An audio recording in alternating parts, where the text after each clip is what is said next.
All right. Welcome, everybody, to Standing for Truth. My name is Donnie Bedinsky. I am your host and moderator for tonight's thrilling debate between Brian Lauer from Solidify Your Faith and Eric Peterson from Planet Peterson. We are debating the topic, the proper perspective of the past, present, and future. Our debaters here tonight have invested considerable time researching the topic of origins. And for this reason, I am excited to have them here for this epic exchange of ideas. I'm looking forward to seeing what Brian and Eric are going to bring to the table tonight in terms of points and arguments. Gentlemen, if we could, let's get acquainted, break the ice a little bit before we get into our great Origins debate showdown, which I'm excited for, and I know the audience is as well. Brian Lauer, great to have you here. Not your first time here at Standing for Truth, and so it's great to have you back, Brian. Tell us, how have you been? I hope you're having a great April so far. And also tell us a little bit about your ministry, Solidify Your Faith. Well, it's yeah, I'm having a great month here in Minnesota. I did a mission trip down to Kentucky last month, and that was North Carolina. So it was a lot of fun. And Solidify Your Faith, we try to give people all the information so they can make informed decisions, because unfortunately it's not happening a lot in our government schools, museums, or media. And so I think people need all that information. And the thing that I'm most excited about right now is the NASA discoveries that seem to be validating the hydroplate theory. So we're trying to get that into the mainstream, because theories that make accurate predictions should be worthy of discussion. And it's really, really a shame that they don't have a table at the creation conference. So we're doing what we can to shine the light on it and help science advance. Brian, I appreciate that introduction. Great to hear that you're having a great April so far. For those that want to see more from you, I've got your website and also your YouTube channel linked here in the live chat, but also in the description box. So to those in the audience, check those out. Check those links out. Planet Peterson, great to have you back here as well.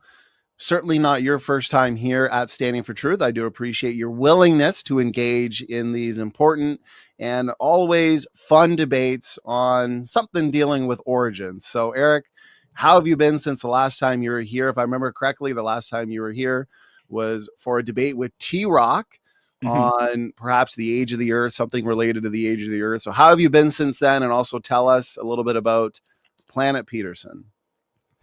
I've been good. Thanks for having me. Yeah, that was it's October, I think. The T-Rock debate, something like that. It's been same old, basically. I don't know, good news. Just doing the same old stuff I typically do, trying to grow the channel, reach out, talk about science, push back in the face of, flat earth stuff, creationist stuff, just general kind of science denialism, I suppose. Yeah, and that's what I do over at Planet Peterson, mostly on YouTube, but TikTok as well. So yeah, no, I don't know. Nothing really exciting or whatever to announce. I'm just glad to be here, and thanks for setting this up. Well, you're engaging in a lot of debates, and debates are exciting. So it sounds like you have a lot of excitement going on in your life. So, Eric, appreciate that introduction. Gentlemen, thank you for helping us to get acquainted and learn a little bit about the both of you before we get into our debate itself, starting with our opening statements. Just like with Brian, for those in the audience who like what they're hearing from Planet Peterson, and you want to have a visit, take a trip to that Planet Peterson, here is the YouTube channel and also your website, myshopify.com, for people to check out both in the live chat and our description box. Okay, gentlemen, now that we've gotten acquainted, let's go over our format for tonight. This is going to be a good debate. I'm looking forward to it. So, debate resolution, the question for tonight: what is the proper perspective of the past, present, and future? We've got Brian Lauer taking the God intelligent design, young earth creation position. Eric Peterson taking the non-God, Big Bang, common descent viewpoint. And we've got a formal debate. So we'll be starting off with 12-minute opening statements. Brian will be giving the first opening statement for tonight. Brian, if you'd like to, feel free to get your screen share ready as I go through the rest of the format. Then we'll have 8-minute rebuttals, followed by everybody's favorite part of these formal debates. We've got lots of time for cross-examination, 25 minutes each, 50 minutes total, where Brian and Eric get to lead the way in questions and dialogue. Then we'll be jumping into 5-minute concluding statements, always a good opportunity to wrap up our thoughts, wrap up our points, and address anything we feel has been left hanging. Then this is where we get you guys in the audience involved. We'll have a roughly 25-minute audience Q&A, depending on how many questions come in. So please keep the questions on topic. But what's good is tonight's kind of a general debate. It's just origins in general, the proper perspective of the past, present, and future. So we're probably going to be digging into quite a few topics related to origins. Send in your questions. We always enjoy interacting with our audience. And so please tag me at Donnie or at Standing for Truth and let me know who the question is for, Brian Lauer or Planet Peterson. And we will engage those questions. We'll bump the super chats up to the top for those that want to ensure that their questions, objections, and challenges are engaged. Gentlemen, with that, let's get into our first opening statement for tonight. Brian, appreciate it. I see your slides are good to go. And so you have 12 minutes. I can give you a 1-minute warning if you'd like when you hit the 11-minute mark. That way you'll know to start winding things down. All right. Okay. Well, thank you so much, Donnie, and thank you for Eric for making this all happen. I'm pretty excited about this, and thank you everybody for tuning in on a Saturday night. I will do what I can to make it worth your while, and this may be one of the most important talks that you listen to, because if we have the wrong perspective of the past, we're going to have the wrong perception of the present and the wrong focus on the future, and the results could be devastating to everyone. And I think that we could all agree that the proper perspective would be based on facts and logic and not on errors and imagination. And the perspective of the past will help us answer these questions. Who am I? What am I worth? Why am I here? Where do I go when I die? These are so important because beliefs have consequences. And this is Jeffrey Dahmer. He is a guy who killed people and ate them. He said, if a person doesn't think there's a God to be accountable to, then what's the point of trying to modify your behavior to keep it within acceptable ranges? That's how I thought anyway. I always believed the theory of evolution is true, that we all just came from the slime. When we die, that was it. There's nothing. And you might say, well, that's just one guy. What a nut, But what if a whole culture follows that path and actually believed what Darwin said? At some future period, not very distant, as measured by centuries, the civilized races of man will almost certainly exterminate and replace the savage races throughout the world. The break between man and his nearest allies will then be wider, for it will intervene between man in a more civilized state, as we may hope, even than the Caucasians, because the white people were on top back then, and some ape as low as baboon, instead of now between the Negro or Australian and the gorilla. So if they wanted to widen that gap and get rid of those Negroes and Australians. And so that's what he said. And he thought, well, that's just one guy. Well, what if that idea starts to snowball? This is 1870. The war of annihilation is a natural law without which the organic world could not continue to exist at all. In 1875, just as in nature, the struggle for existence is the moving principle of evolution and perfection, so also is the world history of the destruction of the weaker nations through the stronger is a postulate of progress. And these are German ethnologists and biologists. And then this guy, in 1893, according to Darwin's theory, wars have always been the greatest importance for the general progress of the human species. The physically weaker, the less intelligent, the morally lower must give place to the stronger. So guess who swallowed this hook, line, and sinker? Hitler. Yeah, the law of selection exists in the world, and the stronger and healthier has received from nature the right to live. Woe to anyone who is weak, who does not stand his ground. He may not expect any help from anyone. Okay. And to be fair, people who called themselves Christians did some abominable things in the past too. And I condemn both of them. I don't have much tolerance for people who don't have tolerance, I guess. That's kind of odd. But, when you force your ideas on people, like in Germany, if you spoke out against it, you went into the concentration camp. Or if you speak out of something else, you get, I hate the censorship. I think we should just have a free flow of ideas. But that's not happening in academia today. In academia, if you don't go along with their perspective of miracles, then you're going to not be able to play the game. And so what are the miracles? Matter from nothing, which violates the first law of thermodynamics. Order from chaos violates the second law. Life from non-life violates the law of biogenesis.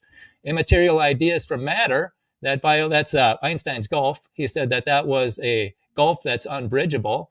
And consciousness from matter.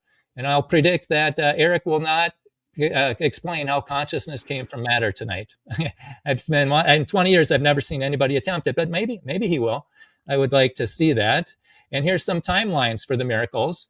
Okay, the blind chance timeline. There's people that believe that the Big Bang, that the universe got here by chance, and there's people that believe that humans got here by chance. And so that I just group them together. The Big Bangers and evolutionists are blind chancers. Okay, so 13 billion years ago, the first law was violated when matter was made. And then over the billions of years, the second law was violated when it got more complex and turned into this beautiful environment that we can live in on the earth. And then 3 billion years ago, there was the first life violating the law of biogenesis, where the single living cell turned into everything that has ever lived. And then here we are today.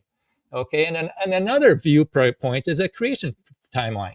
And there's only two options. Either it was designed or it wasn't. So this is dichotomy. So if there is information against one, that's information for the other one. And here's the timeline for the creation timeline. It's not too big compared to billions, so let's just spread it out. 6,000 years ago, that's when all the miracles happened. God created the matter, the sun, moon, stars. He created life, the animals, the birds, the people. And we've got a universe that's winding down. We've got DNA that's getting worse. And who did that? Well, I would submit to you that it was God. Then roughly 4,400 years ago, there was a big flood. That's where we get our sedimentary rock and our fossils. And then Jesus came 2,000 years ago. And it's BC. I know they're changing it to BCE, before Common Era, but it doesn't matter what you call it. It points to Jesus. And then people got on the scene here at the end of the timeline there and at the beginning of the other one. And people ask me, well, what do I think? I say, well, I just agree with Jesus. He was a young earth creationist. He was. In Mark 10:6, he says, but from the beginning, not the end, the beginning of the creation. So he's a creationist. And young earth, beginning of the creation, God made them male and female. So Adam and Eve were there, not millions of years, not billions of years, but right there at the beginning. Okay, and let's define some terms here.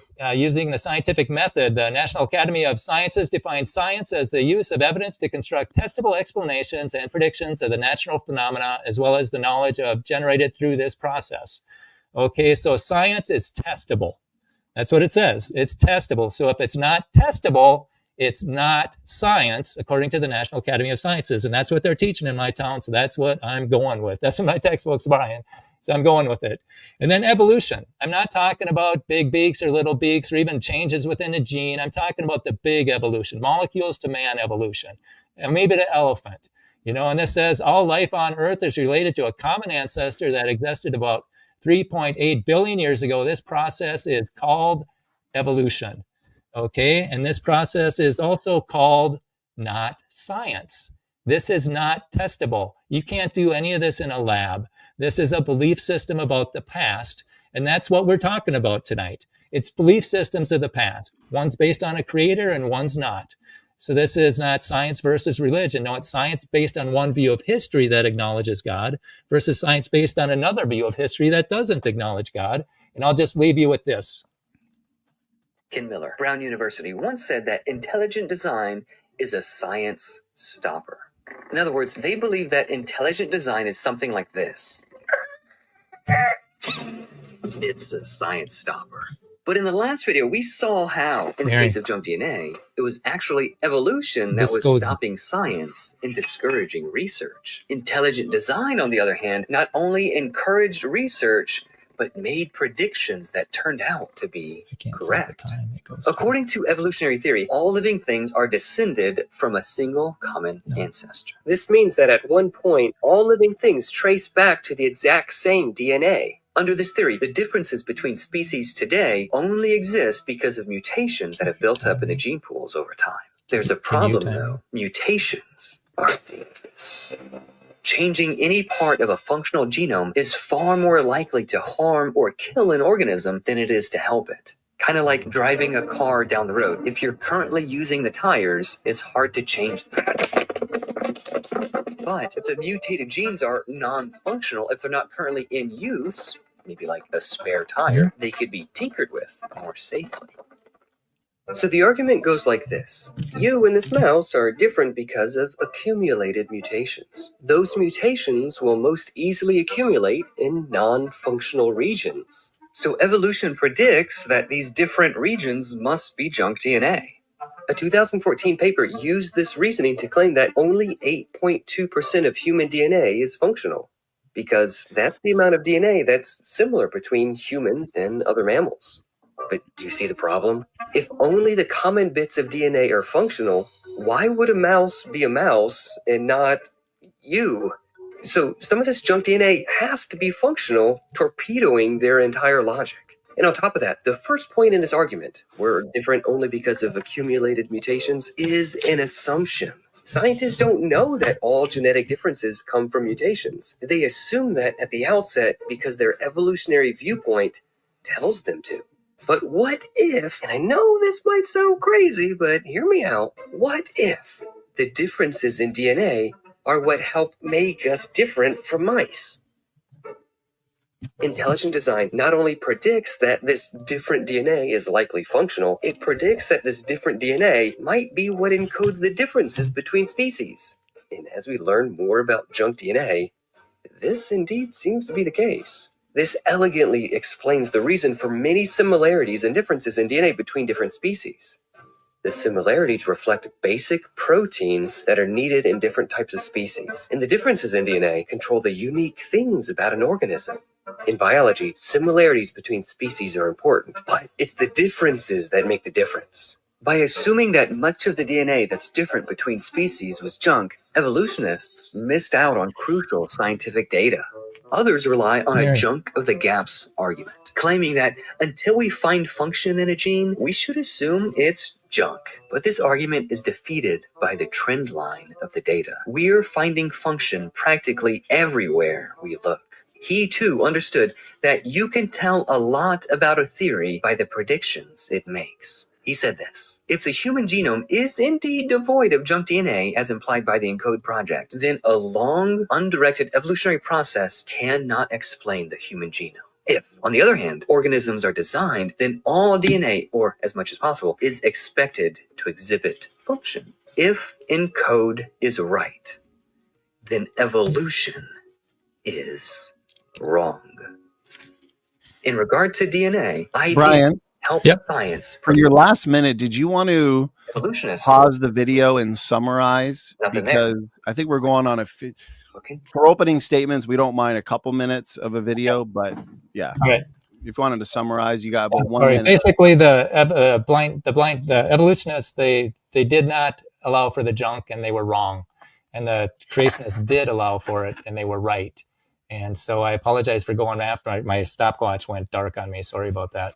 And so yeah, basically it makes accurate predictions, and the evolutionists were wrong with their predictions. They called it junk when it wasn't. Okay, Brian, thank you very much for that roughly 12-minute opening statement. To anybody just joining us in the live chat, we are doing this live. We will be doing an audience Q&A period, so please make sure to send in those questions. We'll have some fun engaging them. Planet Peterson, the floor is yours. You also have 12 minutes. Go ahead. Thank you very much. Let me share my slide tab. Should be available there. Okay. Yeah. That looks like everybody can read that. Okay. So, all right, here we go. So the tonight, I don't think it's really a debate about any particular subject or anything like that. Although we're going to use subjects, like we're going to have to talk about different fields of science. But because the topic is the proper framework or the proper perspective, rather, to me, I kind of think of this as this is a debate on how to think. Now, Brian has a presentation on his YouTube channel, and it's titled the exact same thing as tonight's debate. And I studied that, and I just thought it was just some of the laziest, dishonest, and embarrassing stuff I've seen in a long time. Not to mention that it's self-defeating. Brian does the equivalent of giving a speech declaring that he believes in square circles, and I'll get to that eventually. So these are screenshots from the presentation that Brian used, and a lot of it's similar to the stuff you just saw.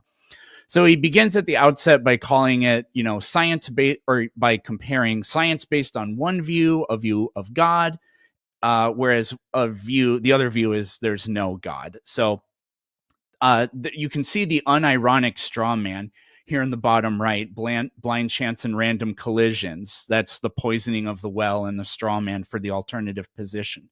Remember this because we come back to it kind of toward the end. So this timeline, we saw this in Brian's opening as well. What evidence was discussed? Absolutely none at all. It's just a timeline, and one has big numbers, one has smaller numbers. What is this supposed to convince anybody of? Well, we don't know because no explanation, no model, no data, no nothing was given. This whopper of a slide that Brian shows, he has all these different fields of science and gives just utterly meaningless takes on all of them. What does Brian tell us about astronomy? God created it. That's virtually it. No evidence, no explanation, no model, no data. In the field of biology, Brian says there are variations, but there are limits. No explanation of what the limits are or why we have those limits, and again, precisely what they are. Brian presents zero evidence of his worldview and zero explanation of why evolution over time cannot produce extreme changes. Dinosaurs. He says there were baby dinosaurs on the ark, and then people called them dragons and slayed them. So ignoring the childish lunacy of believing in dragons, baby dinosaurs. Did Brian produce any evidence? Of course not. He spent about 5 seconds giving his explanation and then moved on. And that's because there is no evidence in this worldview. Geology. Brian says like 2 times, a flood happened. The entire field of geology can be reduced to there was a flood in this worldview. Does this sound reasoned or rational or anything? And the fact that we are skipping through multiple fields of science by just saying "nuh-uh" and God did it just shows how utterly unserious this all is. Anthropology, Brian says Tower of Babel, and that's it. Like the fact that you can so lazily reduce an entire field of science and then just describe a story that didn't happen and could not possibly have happened by just saying Tower of Babel, again, just the unseriousness of all of this. Brian says there are no transitional fossils of anything. Brian, what on earth are all of these things? Transitional fossils are very well understood by evolutionary biologists. I don't know why you would say this unless you just don't know that the evidence exists, or you just hand wave away the evidence in laziness. Another thing Brian says, trying to debunk geology and the claim that Earth is very old. Granite can't form from magma because the minerals are of different densities. Granite comes in a range of densities. A simple Google search would have told you that, as do the primary minerals, silica, feldspar, and quartz, feldspar, and biotite that make up granite. Those come in a variety of densities too. So the idea that I don't know how you come up with this unless you're just literally not trying and you're searching for the most microscopic thing to try to make a cheap talking point. But the way that you attempt to debunk mainstream science by just making a statement, oh, the minerals are different densities, therefore it just could not have happened. The end. No explanation of anything. no real rigorous attempt at debunking, and certainly no presentation of data that supports a particular view. Plate tectonics. I don't have a picture of it, but Brian holds up this book. It says 20 reasons to question plate tectonics or something to that effect. And all he says is, plate tectonics? Well, there's this book. Plate tectonics doesn't work. That's legitimately the only thing he says. It doesn't work. We have clear, demonstrable evidence of plate tectonics. You can look at the ages of the oceanic crust. You can look at the locations of deep focus earthquakes and multiple other things as well. Orogenies across the planet, the distribution of fossils across the planet.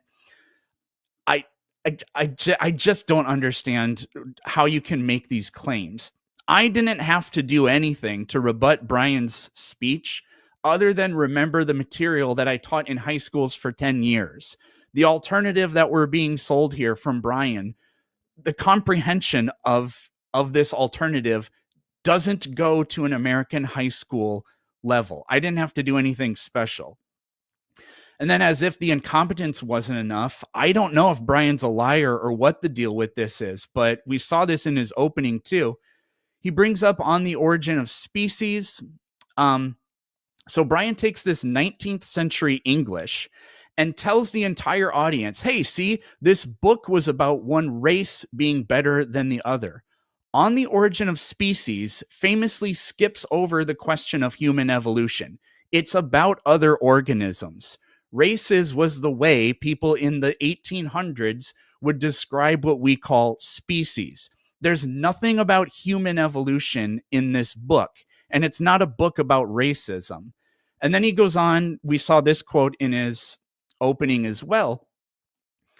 This quote from Darwin is very often used and misused because what Brian is trying to do by lying to you is telling you, implying that Darwin desired or was calling for what you see written here to happen. That's not what this is. You can read it for yourself and see this is Darwin simply proclaiming what he thinks will happen. Now, I don't know. Maybe it's just laziness. Maybe Brian didn't do the 5 seconds it takes to look into what favored races means, or do the 5 seconds of thinking it takes to understand that Darwin's statement was a prediction, not an endorsement. But in either case, it's either the lying or the laziness, and none of it bodes well.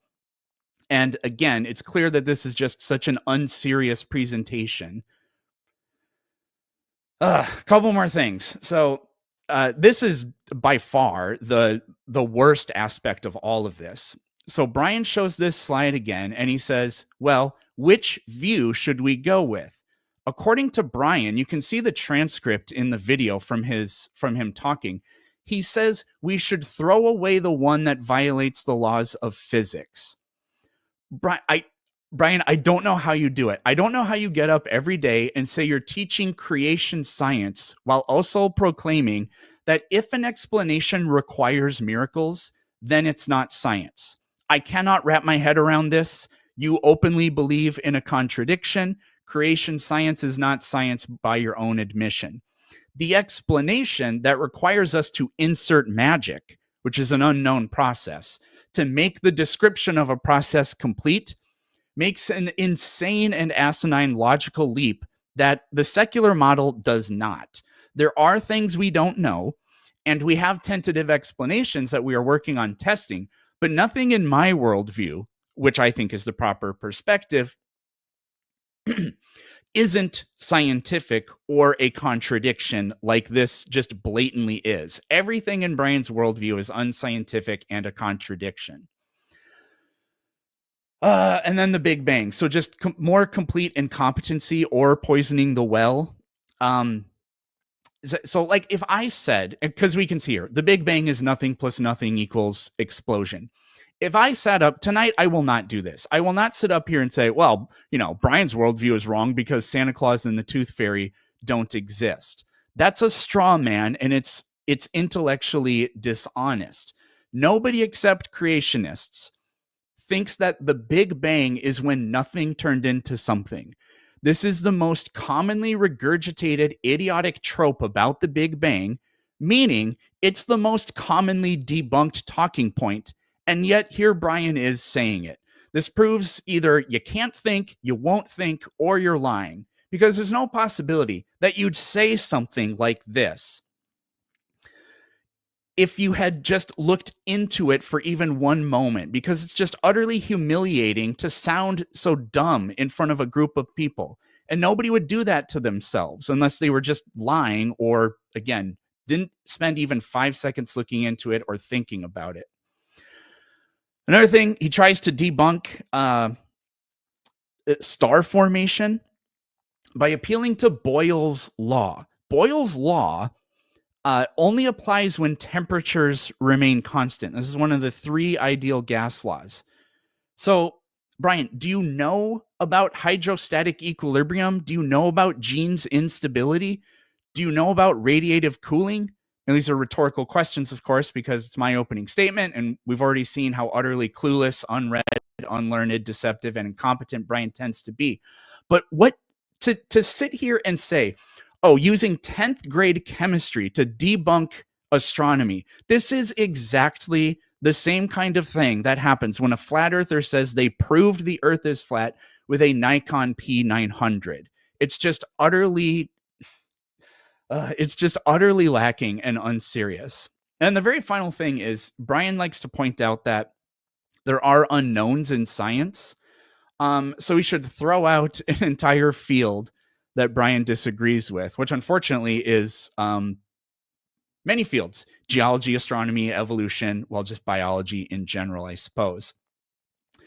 So, Brian, if this is the case, how did God do, if you don't like this somehow thing, how did God do anything? Literally anything at all. So I promise that Brian will not give any answer to that question that we are going to see tonight. So stay tuned.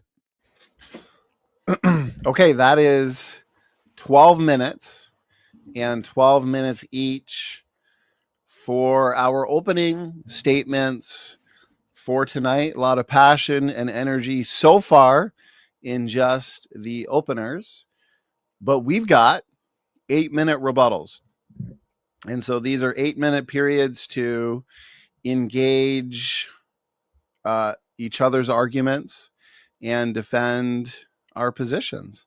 And so, Brian, I will reset the timer and start it again on your first word. You got 8 minutes. Go ahead. Okay, I'm still working on the screen share real quickly. Okay, I think I got it. Sorry about this. No problem. As you're doing that to the audience, I will remind you all that we will be having an audience Q&A once we're done with the closing statements for tonight. So please, if you have a question or a challenge, maybe you hear something Brian says or something Eric says and you disagree with it and you want to challenge it, just make sure to send that in with a question mark at the end, and we'll interact with those comments. Brian, your slide is up. Yeah, well, thank you. Yeah, and I wasn't talking about the origin of species. I was talking about the descent of man.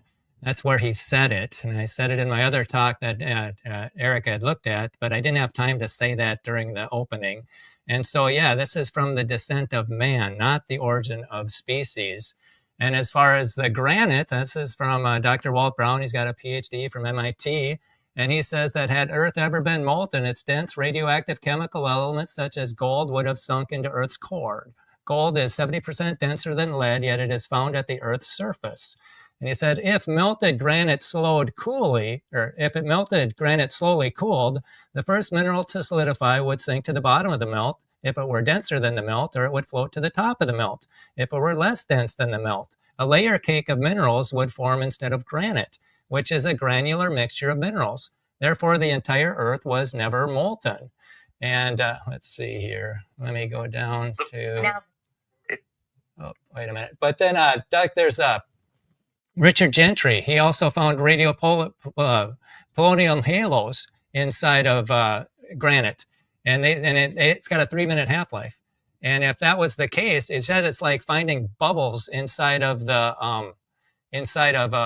Alka-Seltzer bubbles inside of ice. It had to form quickly. And he has a challenge out there, prove him wrong by making granite. Okay, and then what else did Eric talk about? The origin of life is a huge showstopper. And I'm not a scientist, but I'll show you what scientists are saying about the things that I brought up. The origin of life is not happening. All of these little pictures of molecules coming together to form the first cell are fallacious, are ridiculous. The origin of life community has not been honest. They will write in their very papers, they will see some small phenomenon and extrapolate what this means in the context of origin of life. And then they will work with the press, and the press will extrapolate it all the more. And you get many, many people deceived. All of this is a lie. Scientist Craig Venter creates life for the first time in a laboratory. We're here today to announce the first synthetic cell. We haven't created life, nowhere close. What they did is they took a cell. They took the genome out of that cell. They manufactured a genome that's similar to it, and they put it in. That is akin to taking an engine out of a Ford and putting it into a Buick and then saying, look, I created automobiles. Okay, yeah, so again, those are scientists. It's not, and they do the proto cell, and that can't happen either. And and let's just jump to he talks about the Big Bang. And there's a lot of energy in the Big Bang, but energy destroys things. Oh, and he talked about the species, that they're not sudden appearance, that everything's gradual. Well, take a listen to this guy. Sudden appearances in the fossil record is not just an exceptional case, but actually is a pattern that is found everywhere. The origin of life, the origin of photosynthesis, the Avalon explosion, the Great Ordovician biodiversification event, the Silurian-Devonian terrestrial revolution, the Devonian nekton revolution, and the odontode revolution, the Carboniferous insect explosion, the Triassic explosions, the origin of flowering plants, the origin of butterflies, the Neo-Avian revolution of modern birds, the placental mammal radiation, the origin of the genus Homo, and finally the Upper Paleolithic human revolution. Yeah, so there's a lot of things that burst on the scene, and he's not the only one saying it. And he's Now that is a serious list of big jumps in the fossil record. If you look at the technical literature, we can see references to a fish explosion, a bird explosion, a dinosaur explosion, a mammal explosion, and even the origin of our own genus Homo has been referred to as a Big Bang theory of human evolution, because we see throughout the fossil record different types of organisms appearing abruptly without this gradual change that Darwin's theory predicted. Anthropologist Jeffrey Schwartz, who supports evolution, is blunt. Most major groups of organisms, he says, appear in the fossil record, full-blown and raring to go, in contradiction to Darwin's depiction of evolution. Yeah, so there's some big problems with what Erica said. There's transitional, these things burst on the scene like crazy. And let's just go with the Big Bang. How are we going to get life on Earth? You need certain elements here. It's true, the universe has plenty of raw energy out there, but there's a very important difference between that and what life can actually use to exist. Life is pretty picky. It needs very specific kinds of energy, and it needs to be fed it in a very particular kind of way. Otherwise, it's kind of like trying to charge your cell phone with a charcoal grill. There's lots of energy in the grill, but none of it is usable for your poor, dying phone. To harness the raw energy of the grill into something your phone can use, you would need a set of pretty complex machines. A boiler to heat water into steam, a turbine that the steam pressure can spin, an electric generator, then transformers, converters, regulators to get the energy in just the right form. And then you need the right kind of charger plug thing for your phone. And if you're lucky, the cable's long enough so that you can lay in bed while it charges, and that's a weird angle. But, like life, your cell phone isn't just picky, it's also fragile. Not only will the grill not charge your cell phone, but it'll also destroy it. If the little circuits and bits in your cell phone get too much energy, or even a little bit of the wrong kind of energy, it's done for. Ooh, battery's almost dead, let's get you some energy. Energy. Raw forms of energy can only be used for life if complex machines are available to harness them. And the wrong kind of energy will destroy life. All right. And so, I cover a lot of stuff very quickly because it's very short. I hit the topics it's a short talk, so I can't go into depth on a lot of those. And so the Big Bang, where does that come from? And the energy, how does that begin life? And so what we're trying to do tonight is give the proper perspective of the past. And one's based on blind chance and random collisions of atoms. And the other one is based on a designer or a creator. And we can look at the pros and cons of each. And I'm thankful that Eric is here to give us his insights. And it's very interesting to see that there's and again, there's a lot of rescuing devices out there for the blind chance perspective. And I think that, let's see. Yeah, that's about it. We'll just end it there. Brian, thank you very much. That was roughly 8 minutes. And that's what we have on the clock for our rebuttals is 8 minutes. And so I will reset the timer, and Planet Peterson, whenever you're ready, just let me know. We'll start it up again. You got 8 minutes. Go ahead. You can start it right now. So I just jotted notes while Brian was giving his opening and a couple of things during his rebuttal. That will be my rebuttal. So he did the whole thing where I pointed this out, but in that presentation on his YouTube channel, he talks about Darwin and On the Origin of Species and the Descent of Man. And I think this is a sly and sleazy attempt to poison the well by saying like, oh, well, if you believe in evolution, then you're worshiping or you're following or whatever the racism or something like that. And then he says all this stuff about the secularists, the evolutionists are trying to like get rid of Christianity or something, as if Christianity hasn't engaged in cultural erasure and cultural supremacy. I mean, just the deliberate wiping out of peoples in the New World. Yes, most of them died because of diseases and that couldn't be prevented, but they just outright declared for the glory of God, we are going to enslave and kill these people. Since Brian likes quotes, Brian, do you like this quote? Slavery was established by decree of Almighty God. It is sanctioned in the Bible, in both testaments, from Genesis to Revelation. It has existed in all ages, has been found among the people of the highest civilization, and in nations of the highest proficiency in the arts. That's Jefferson Davis. That was his U.S. Senate speech in 1860. So am I going to sit up here and say Christianity is the endorsement of slavery? No. He also brought up Hitler. Like, it's Godwin's law. How long does it take until Hitler gets brought up? Apparently, it's like the second thing that Brian said. So, but I don't know if, Brian, you're unaware, but Nazi Germany, they had an explicit policy of positive Christianity that they endorsed. So, anybody can try to taint the narrative this way. But Brian did acknowledge that people who happen to be Christians have done bad things over time. Nice. So once again, Brian brings up scientific miracles. All of this is violated by Brian's worldview. He believes in a God that is a miracle worker. Brian's not going to give any account of how anything God did happened. This is why I said Brian believes in the equivalent of square circles. Creation science is an oxymoron. It's unscientific. And I'm pretty sure Brian uses miracle as a pejorative. Okay, your worldview is full of pejoratives then, Brian. I don't know why you do this then. I don't remember if this was from that stupid cartoon or what, but I wrote down a quote. Either it was designed or it wasn't. Oh no, this is Brian just showing us his timeline. So how does your timeline of 14 billion versus 6,000 years point to creation versus non-creation? It doesn't. There's no logical problem with saying, oh, we're created? Well, then we were created billions of years ago. And you could say it was by aliens. You could say it was by Yahweh. Or you could just say we live in a simulation. Appealing to creation doesn't open the door to anything in particular, and it doesn't close any doors. And we can see that because there's no explanation of any data or how any of that data should be interpreted. Brian's just saying things. So in other words, it's epistemologically useless.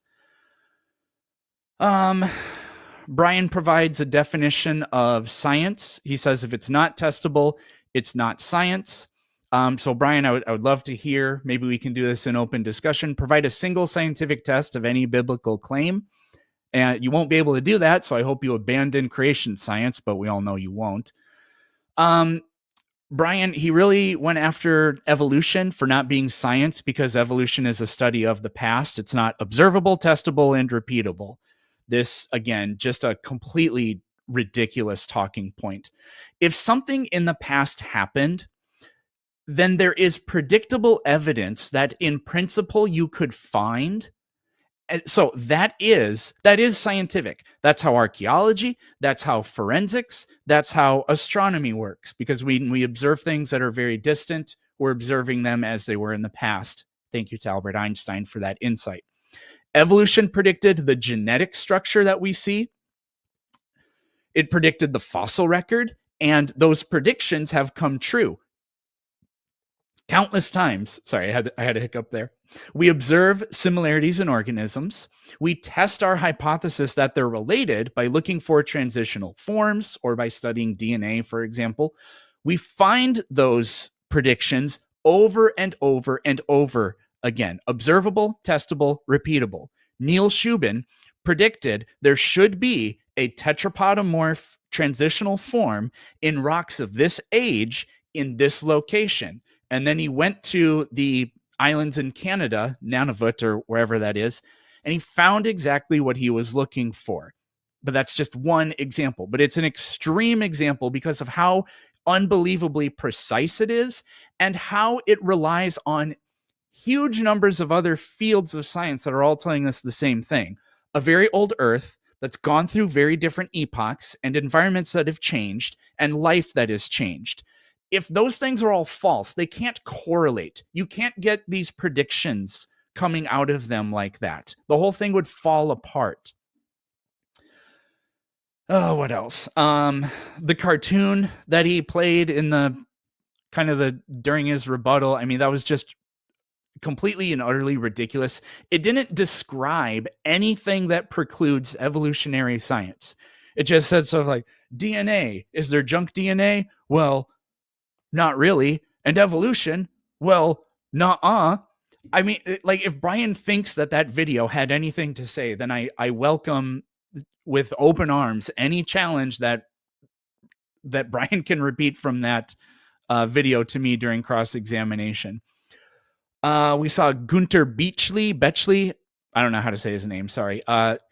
He just listed a whole bunch of words and gave zero explanation or evidence of anything. Cambrian explosion, Ordovician, the Silurian, the what's it called? The Ediacaran, just buzzwords with absolutely no substance behind them.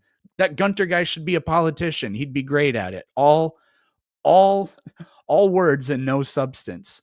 So, and then there are a bunch of other people, but literally all of them are appealing to the secular account of the data. They point to all these eras in the fossil record, and then they just say, yeah, given what the secular science says, the secular science is wrong. Like, it's so ridiculous. I'm running out of time, but the stuff with the transitional fossils, what the hell does it mean to appear abruptly? A fossil doesn't appear abruptly. It exists. We find them in the ground, and they have diagnosable anatomical features that allows us to place them into clades or phylogenies. And the last thing that I wrote down was this quote, let's go. This is from Brian. Let's go with the Big Bang. How did we get life on Earth? Complete non sequitur. And then he shows that cartoon again. And the cartoon says life needs particular specific energy to exist. This is absolutely false. Life on Earth exists at the bottom of the ocean near hydrothermal vents and does chemosynthesis, which is radically different than photosynthesis in so many ways. And then the thing about life being fragile, I agree. Everything that's ever existed has died. So what kind of incompetent, sadistic creator would create a world and universe full of death? There's a good question. So anyways, that was all I had. Eric, that is your 8-minute rebuttal.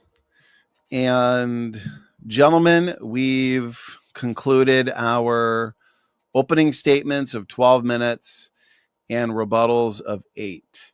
We have plenty of points and arguments now on the table to engage for our cross-examination.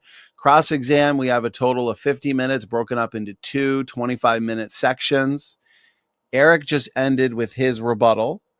Therefore, Brian, let's give you the floor for the first 25 minutes to lead the way in cross-exam and discussion. I'll start the timer on your first point or question. Go ahead. Okay, I'm still getting the screen set up, and I'd like to thank Eric for his input. How are we doing there? Are we sharing the screen? Yes, looks like it's up now. We're sharing the screen. All right, well, let's start with Tiktaalik. He said they made accurate predictions. Well, when did Tiktaalik live? They lived 375 million years ago, so that's when they walked out of the sea. But then there's another one, four-legged creature, forces evolution rethink. Remember that was 375 million. Well, this one is, let's see, this one is 397 million. So how do you get somebody making footprints when it's 20 million years earlier than when Tiktaalik was there? And the transition from our fishy ancestors to land creatures, which now was thought to have occurred 380 million years ago. Okay, so millions of years earlier, had they been established. So it's talking about it being precise. Oh, wait a minute. I'm doing Q&A, right? I'm asking you questions. Sorry about that. Cross-exam, yeah. Okay, sorry about that. Okay, Eric, do you have a spirit? Or are you just matter and energy? Well, let's do this. I'm going to jump in real quick. Since we want to take it one topic or one point at a time, let's stick with the Tiktaalik points. Okay. Eric, feel free to address that or engage the points Brian made. We'll go back and forth a little bit on that. Okay. Well, Brian, you just argued that there was a transition, or there was a tetrapodomorph 380 million years ago in the past. Well, that was Tiktaalik when that was there, but they found footprints at 397 million according to their timeline. Okay, so you acknowledge that 397 million years ago there were living organisms on the planet. No, I'm acknowledging that there's problems with the dateline that you guys have. That Tiktaalik wasn't there when it wasn't as precise as you made it out to be. I don't understand. How are you saying that there was a fossil almost 400 million years ago, therefore the Earth is only 6,000 years old? How does that make any sense? Well, you can ask me that during your Q&A. Oh, yeah, you're right. You're right. So I just would like to, my mistake on that. Yeah, we'll get that. I just think that that's a ridiculous hypocrisy to appeal to 400 million years to say that, to appeal to the secular science as if it disproves itself is really silly to me. Okay, Eric, do you have a spirit, or are you just matter and energy? I don't think I have a spirit. I think I have a conscience. I don't necessarily know if that consciousness or whatever is reducible merely to matter, but I suspect that it probably is. Okay, where did people come from? My parents had sex. That's where I came from. And people in general. Where did the humans come from? Earth, Africa specifically. But what was their ancestor? What did they come Homo from? heidelbergensis. And where did Heidel come from? Homo erectus. And where'd that come from? I'm not 100% sure. Okay. I think it's probably known, but I don't know off the top of my head. Okay, well, so there's none. You don't. Okay, let's jump to what did the first life come from? Earth. Probably near hydrothermal vents. That's what I would guess. And where did Earth come from? Well, Earth exists in the universe. To say where is something in the universe doesn't really make any sense. Where did it come from? Where did it come from? How did the Earth originate? So the nebular hypothesis is pretty well tested. We actually have photos of protoplanetary what was the matter? Where did the matter for the Earth come from? So instead of asking me, so you're arguing in bad faith because you didn't want to know where people came from. You're ultimately just trying to backtrack to why does the universe exist or where did it come from? I don't want to misrepresent your position. I want to make sure I have it right. So where did the matter for the Earth come from? It exists in the universe. And where did it start? The universe? Yeah. Where? To say where is the universe makes no sense. Where did the matter from the universe come from? We have no idea if it came from anywhere. To posit that the universe was created is an unfound. What did the Big Bang make? It didn't make anything. The Big Bang is a description of the universe. No, The universe is expanding. The Big Bang is not an account of where the universe came from. It's a description of what the universe does. But where did the matter come from? Did the Big Bang make hydrogen? Did the Big Bang make hydrogen and helium? Hydrogen and helium came out as a consequence of the rapid expansion of the universe, but to say that it came from the Big Bang, again, is not an appropriate statement. So do you believe we don't know, just real quick, the Big Bang doesn't tell us that the universe was created.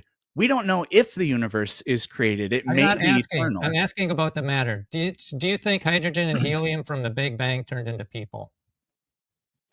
That's really a kind of a ridiculous straw man. Like, my cat eats cat food, and that food, she digests it and it becomes part of her body because that's how organisms work. But to say my cat came from cat food is pretty silly. It's a weird kind of compositional fallacy. But I do believe in stellar nucleosynthesis. I don't know how somebody could doubt stellar nucleosynthesis. So do you think we came from stardust? Do you think we came from stardust? Do you think people came I think from that's stardust? where elements heavier than hydrogen for the most part come from. Okay, so is rigorously confirmed by the scientific method. Okay. So what's the best scientific evidence that hydrogen and helium turn into people, or stardust turns into people? Is that your position? That because stardust exists, hydrogen you're skipping an insane number of steps. I want to make sure I got it right. Because there's stardust, therefore it turns into people. Is that your position? Brian, this is such a ridiculous straw man. Have you ever written a book? Okay, you're not going to answer that one. Okay, no, I'm trying to. That this is accurate. You can think it's unfair that I asked a question. Is this a fact? Are we only 1.6% different from chimps? Genetically, yes. Yes. Is that a fact? Okay, which genome is bigger, the chimps or humans? Which one is bigger? I don't know off the top of my head. If one was 6% bigger, would that mean we're 1.6% different?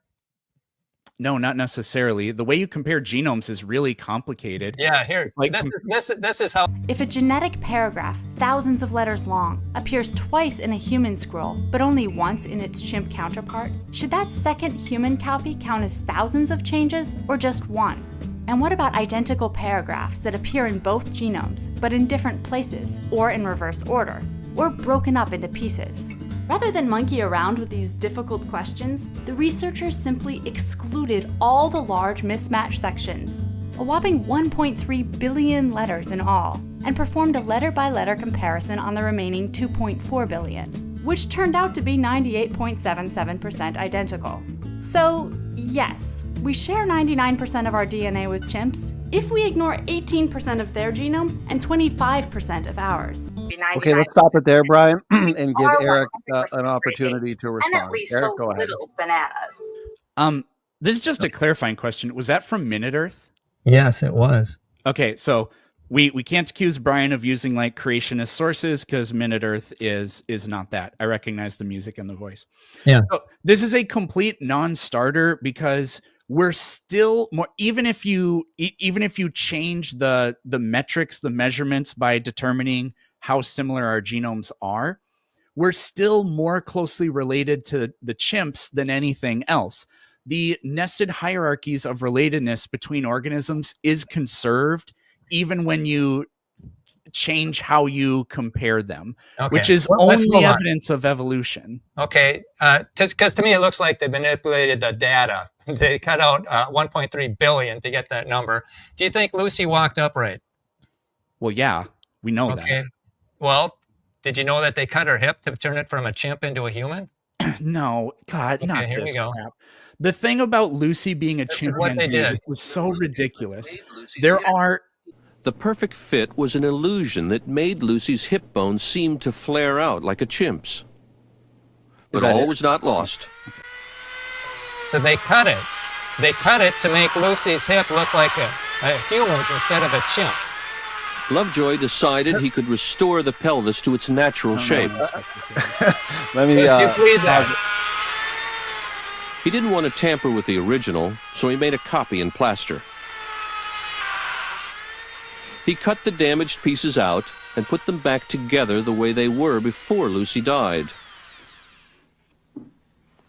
It was a tricky job, but after taking the kink out of the pelvis, it all fit together perfectly, like a three-dimensional jigsaw puzzle. As a result, the angle of the hip looks nothing like a chimp's, but a lot like ours. Are you looking to screen share, Brian, or just play the audio? What's that? Are you looking to screen share or just play the audio? Am I not screen sharing? No, I think you might have ended the screen share. But Eric, if you're familiar with that point, feel free to interact with it.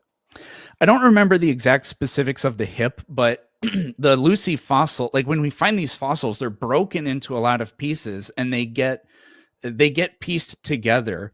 And you can say that the paleontologists are incompetent, but I mean, whatever. But Lucy, it's not predicated just on the hip.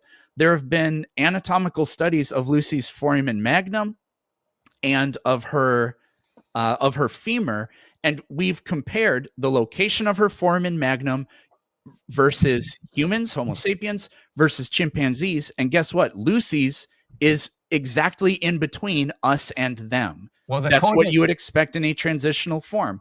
There are really specific details about the femur bone. There are particular grooves and notches that upright walking primates like us have that chimpanzees don't have because of how quadrupedal there are. And Lucy has what we have. So this you can claim conspiracy about the hip bone, but you're just completely ignoring all of the other evidence. Yeah, there is. There's a whole bunch of fraud that Dr. Carl Werner has found, and he's found 150 cases of fraud in this book.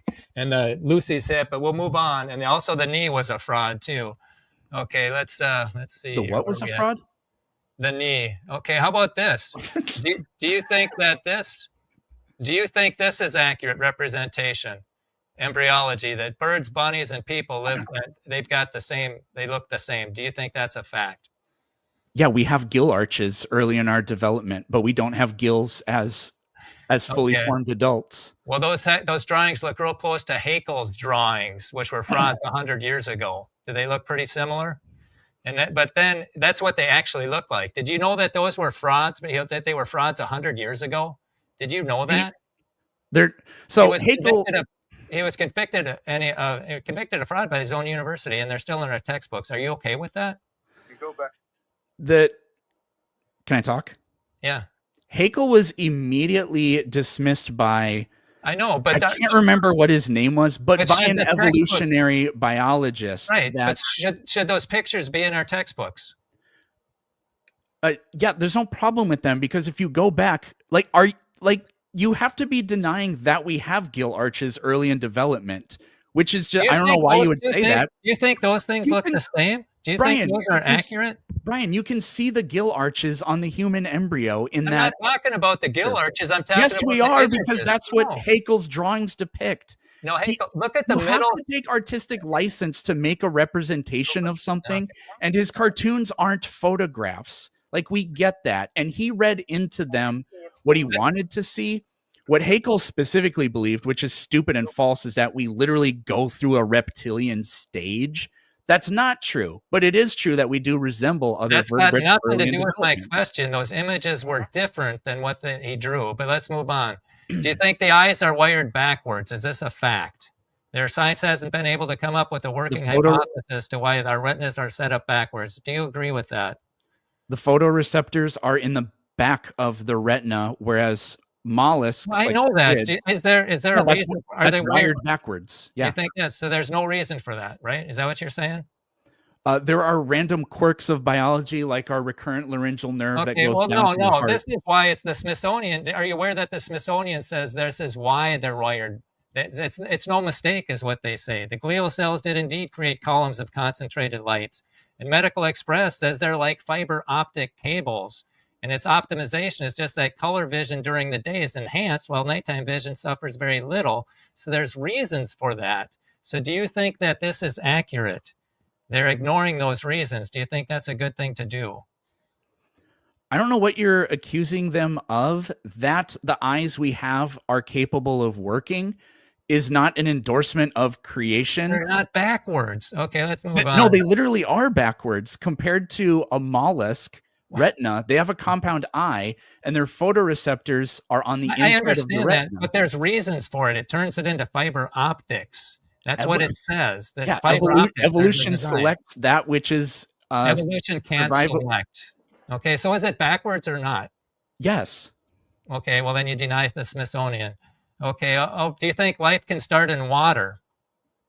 Life can start in water? I don't know what you mean by that. Okay, this is chemicals sloshing together. We're constantly bumping into each other and combining into new chemistry. Does that, and over millions of years, that process can lead to living organisms. Do you agree with that? Yeah, we don't have any evidence that life was produced non-naturally on Earth. You're muted, Brian. Oh, Brian, I think you might have muted yourself when you clicked the audio on the video by accident. But if you go back to the StreamYard where you can see us, if you click the unmute, then we should be able to hear you again. I can't even see that. Wow, that's weird. Okay, so we continue to share. Let's see. You could go back to your slides from here now if you'd like to. But sometimes the system will automatically mute you if you play a video.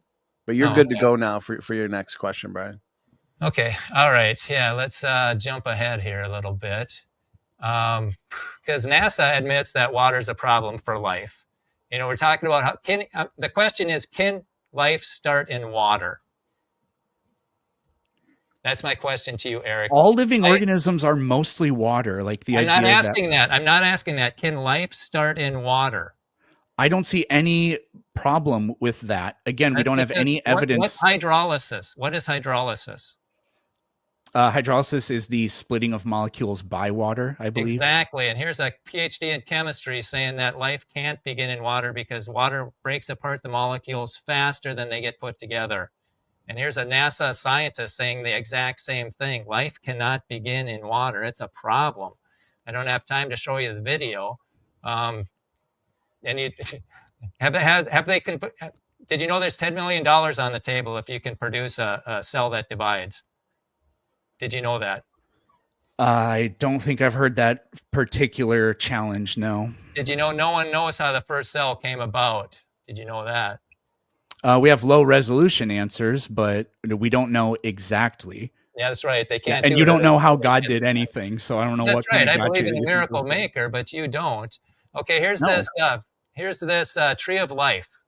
Okay, is this Brian? accurate? You're not. If you could do us a favor, I think you might have to screen share again.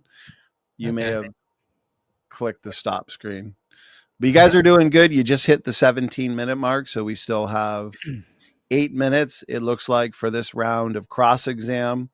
To the audience, I am all caught up on your questions. Again, if you got a question on origins, we've been discussing quite a bit here in the world of origins. And so feel free to send in those questions and those challenges. Brian, whenever you're ready. I don't see the screen share. Okay, wait, here we go. All right, I need to screen share. Sorry about that. Sorry about that, Eric and Donnie. No, that's okay. You guys are doing good. Down share. Okay, we're going to do this. Okay, the entire. Okay. All right, here we go. So now I can share this. Do you see my screen? Huh? Yes. Yep. It's shared. You're good to go for your next question, Brian. Go ahead. All right. Let's go into this tree of life then. Okay. Is this an accurate representation? What in the world happened there? Okay. Do you think that we're related to snakes, Eric? We share genes with snakes. That's what it means to be related. All right. Which genome is bigger, the snakes or humans? I don't know off the top of my head. Okay. Do you think we're related to ferns? Actually, the humans are bigger than the snakes by about 1 billion. Do you think we're related to ferns? We share genes with them, and yes, there is a fern with 23,000 chromosomes. That's not a problem. Okay, and are we related to bacteria? We share genes with them. That's what it means to be related to something. Okay. It's just yes or no would be fine. What inside that circle, what is the evidence that supports what's inside that circle? The fact that we share genes with them. That's what it means to be related to something. Okay, so they have genetic evidence that makes this tree. Is that what you're saying? Yeah, long before we knew anything about genetics, it was predicted that there would be a hereditary molecule. All right, and then deal. we found it. And if there were no correlations between organisms, then evolution would have been falsified. Okay, I'd like you to divide those 6 animals into 2 groups, the most closely related. You got the horse, cow, sea snake, sea urchin, sheep, and silkworm. If you were to divide those into 2 groups based on their most common ancestor or relative, or however you want to do it, just divide them into the 2 groups that should show up on that tree. I believe the cow and the sheep would be most closely related because they're even-toed ungulates. Okay. Then the horse would be next. It's an odd-toe ungulate. Okay. Then the sea snake because it's a vertebrate. And then echinoderm versus silkworm. That one's tricky, but I think the silkworm would be the next most closely related, and then the sea urchin, because it's an echinoderm, I think would be at the end. Just divide them into 2 groups. However you do it, just give me 2 groups of names. Oh, I was doing like an entire tree. I know you were. I know, just 2 groups, the ones that are most closely related. Yeah, so vertebrates on top, cow, horse, snake, sheep, and then the non-vertebrates. So kind of like that. Is that what you would do? No, snakes have bones, so snakes would go to the top. Snakes would go to the top, and then the sea urchins and the silkworms on the bottom? Yeah. Okay. Well, you would be wrong, because the correct answer is the silkworm, sea urchin, and the horse share the common ancestor on that gene, and the sea snake, sheep, and cow, they share it also. You can read about this in the Smithsonian. A quarter of the cow genome came from snakes. If you draw out the bovines family tree, it looks like you've entered a bizarre parallel universe where cows are more closely related to snakes than elephants.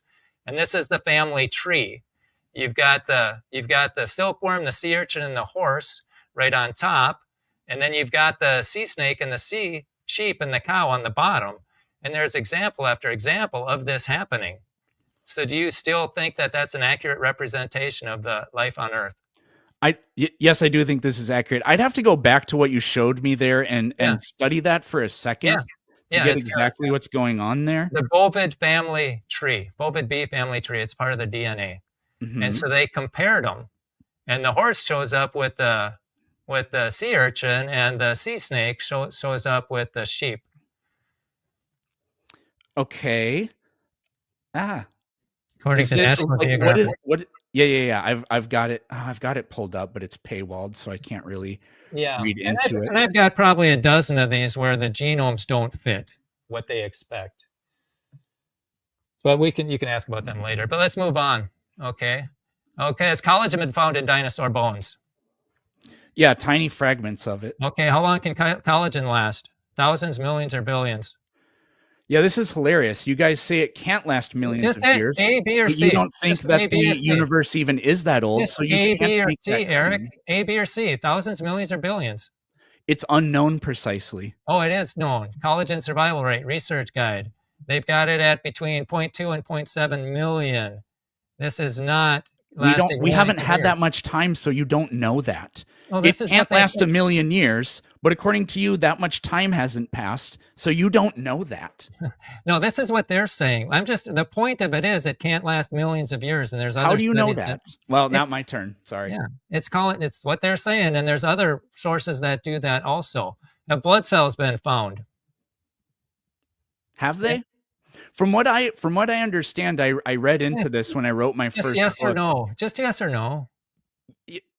Not everything is as simple as you think it is. Here we go. They found impressions of blood vessels and red blood cells, but not the actual cells themselves. So there won't be any stretchy red blood cells then? Well, that's different. There are molecular remnants that remain in place from it, but not the thing itself. Okay, not the thing itself. Well, this is what Mary Schweitzer says. The laws of chemistry and biology and everything else that we know say that it should be gone. It should be degraded completely. And when I poked into it, it was spongy. It was flexible and soft tissue.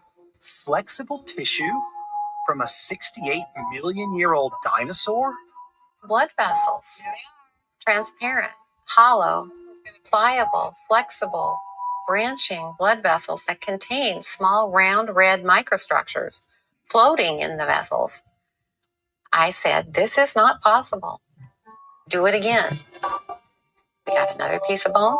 We put it in the solution. We waited 2 or 3 or 4 weeks. Looked again, more blood vessels. We must have repeated that with probably 17 or 18 different fragments of bone. Yeah, and so they're shocked. They can't think of it, how it's happening.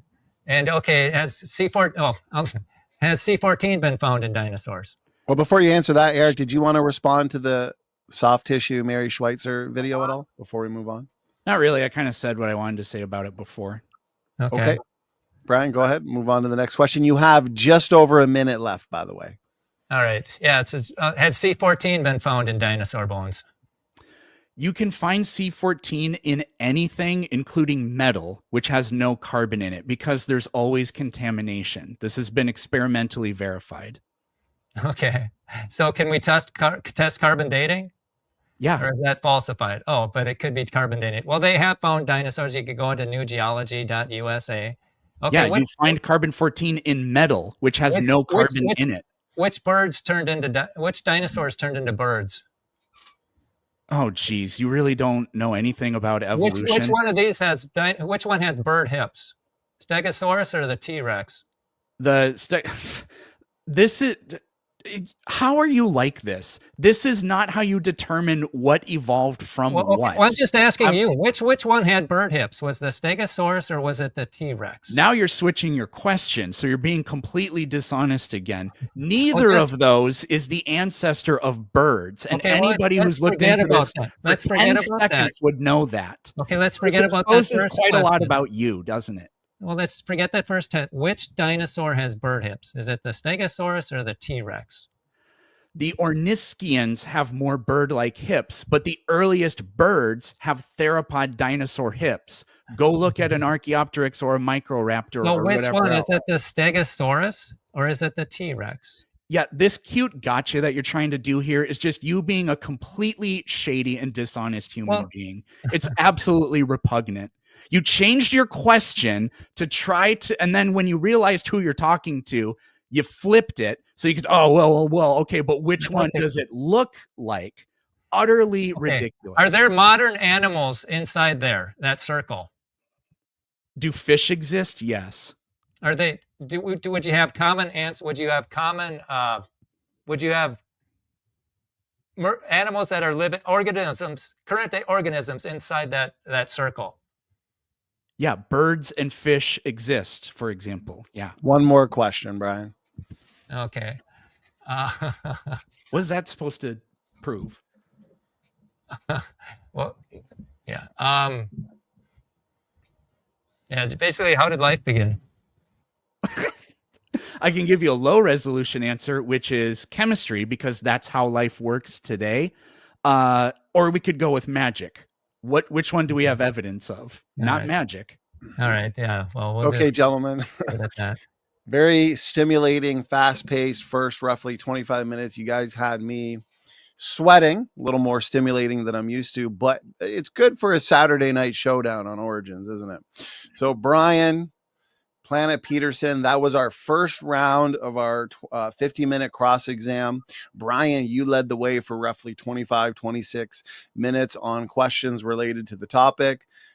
Planet Peterson, will reset the timer. You get to lead the way in questions and cross exam for 25 minutes. Go ahead. Thank you very much. So just before I do that, I'm actually going to, I read through that article from National Geographic, Brian, that you showed that said cows are more closely related to snakes.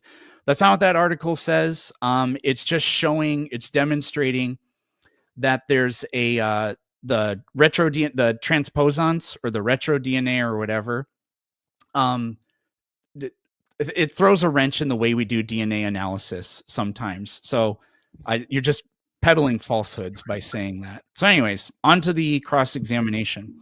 So if the Bible's true, then the claims that the Bible makes are true. So without using the Bible, sorry, I bungled that really badly. If the Bible is true, then the claims that it makes are true. I think that makes perfect sense to anybody. So can you give me any evidence outside of the Bible that the universe is 6,000 years old? Oh, yeah. Yeah, you look at the amount of salt in the sea. There's not billions of years of salt in the sea. You look at the erosion rate. Give me evidence that it's 6,000 years old, not that it's not some other number. Okay, that is 6,000. That was Dr. Russell Humphreys. He he accurately predicted the magnetic field of Uranus and Neptune in 1984, and we've got magnetic. Actually, the half-life of the Earth's magnetic field is 1,400 years. And so if we're billions of years old, why do we still have a magnetic field? Because like 10 or 20,000 years of it being stronger and stronger and stronger is going to destroy the planet. I need you to give me a process that gets you precisely to 6,000 years. Well, yeah, that's what he did. The magnetic field of Uranus and Neptune, he was accurate. Before NASA got out there, he accurately predicted that the magnetic field based on a 6,000-year model, and because they thought it wouldn't have one, and it does. And even America, yeah. And so the magnetic People field thought that Uranus and Neptune wouldn't have magnetic fields. The Big Bangers back then. They're supposed to be billions of years old. Who thought that those specific planets Their predictions are were wrong. compositionally not different? I didn't ask you if somebody else is wrong. I'm asking you for how do you get me to 6,000 years? Their prediction. He accurately predicted the magnetic field of Uranus and Neptune and he used a 6,000-year model. The Big Bangers had it way different. How does it work? Is there any science behind how magnetic fields form and decay over time according to creationism? Well, it decays. How? How does any of this work? Well, it decays, yeah, and it decays, and we can't be 20,000 years old because it would be so strong back then, based on the half-life that we have now. That it can't be part of an oscillating trend. Well, you can imagine it if you want, but we don't have evidence of that. So you don't have evidence that precludes a longer date in that case. Well, not without making a rescuing device called a dynamo. You can imagine that, but there's no evidence for that. And a dynamo doesn't work with Uranus anyway because the magnetic core isn't on its axis. And so it's not going to work. Plus, it doesn't have measurable heat, and so it can't happen. And then Mercury's got a magnetic field too, and that's too small to have a dynamo. And so there's a lot of problems with that billions of years thing, but we never get to read about it. So astronomy points to 6,000 years, and then Russell Humphreys. I'm gonna reclaim my time here. No, you asked me for evidences, and that's geology. I'm cross-examining you, so I'm reclaiming my time. You asked me for evidences, and I gave you one. I can give you three. You've been rambling, and you haven't given me an example that gets to 6,000 years. So, Brian, the mutation rate. The mutation rate goes back to 6,000 years. It doesn't go back millions or thousands of years. The mutation rate doesn't. John Sanford, who's a hack, he forces those models. I've read his scientific paper about this that proposes that African Americans have defective DNA repair structures. Look at Ann Gibbons. That's the kind of crap you have to say to force a conclusion into a model rather than doing real science. Brian, I need to ask you my next question here. What is the range of acceptable answers for how far should we be able to see, given that the universe is 6,000 years old? Well, as far as the telescopes can go. What's the range of acceptable answers? As far as they can, whatever technology they can look as far as the technology lets them look. I'm not asking you about technology. I'm asking you what's the range. I'm not asking you the limits of technology. What is the acceptable range for how far we should be able to see if the universe was created 6,000 years ago? As far as technology allows us, we can see as far as I'm not asking you about technology. So you're just saying the answer is whatever the answer is. No, we can see as far as the technology allows us to see. That's what I'm saying.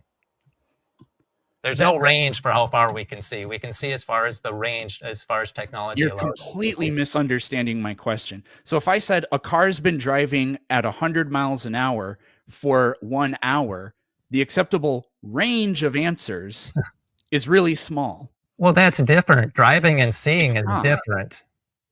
No, not fundamentally when it comes to this observation. No, not really. So if the universe is only 6,000 years old, what I'm trying to get to is, why do we see for billions of light years? How is that in any way congruous with 6,000 year creation? God made the stars on 6 days, and then he stretched out the heavens. That's why. What evidence of that do you have? That's why we got the accelerating. Our universe is expanding at an accelerating rate, and you have to figure out things. Imagine dark energy doing that. I know. What evidence that God created the stars and everything the way we see it today, 6,000 years ago, do you have? The heavens declare the glory of God. So you have no evidence. Of what? What I just asked you. About how far we can see? What evidence do you have that the universe was created billions of light years across 6,000 years ago? The Bible. That's what you call evidence. It's a historical document. Do you consider this to be science, what you're doing? Yeah. In what way is this science? We look at all the evidence, put it all on the table, and we don't exclude one view. You know, it's like you got the creation model and the Big Bang, or the blind chance model, and the blind chancers have eliminated the creation model. You accept the Hindu perspective of creation? I don't know what that is. I don't know. Do you know. Accept it?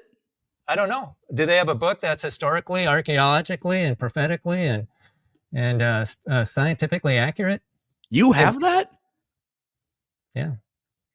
Scientific, for crying out loud. So how is it that we can see billions of light years, given that the universe is only 6,000 years old and light would not have been able to travel billions of years in that amount of time? Well, you got the same light problem. It's called the horizon problem. How you got Answer the question.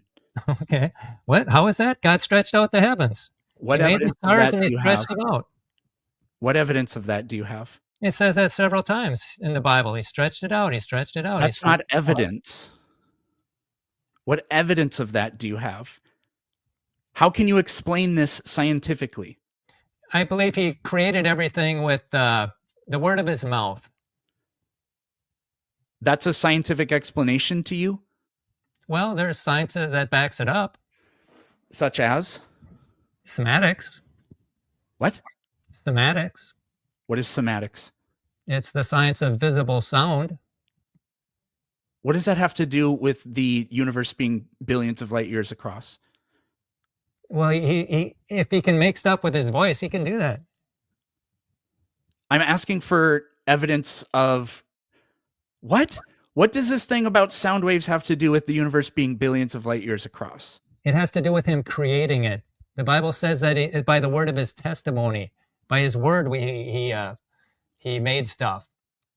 You know, by his word, the faith through understanding, the worlds that were framed by the word of God. And so by his word, that's what he did. And there's a science called semantics that is kind of validating that.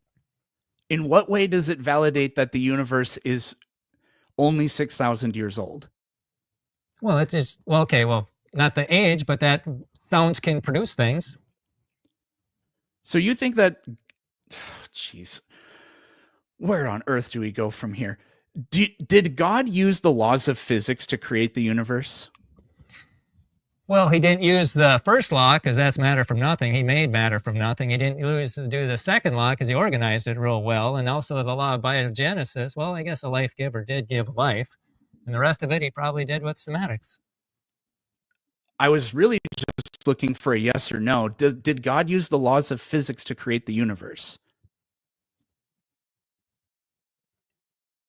I wasn't there. So you have no idea? Well, I think semantics can...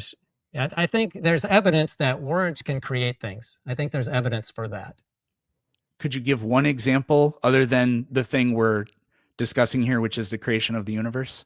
Can I share my screen? I don't care.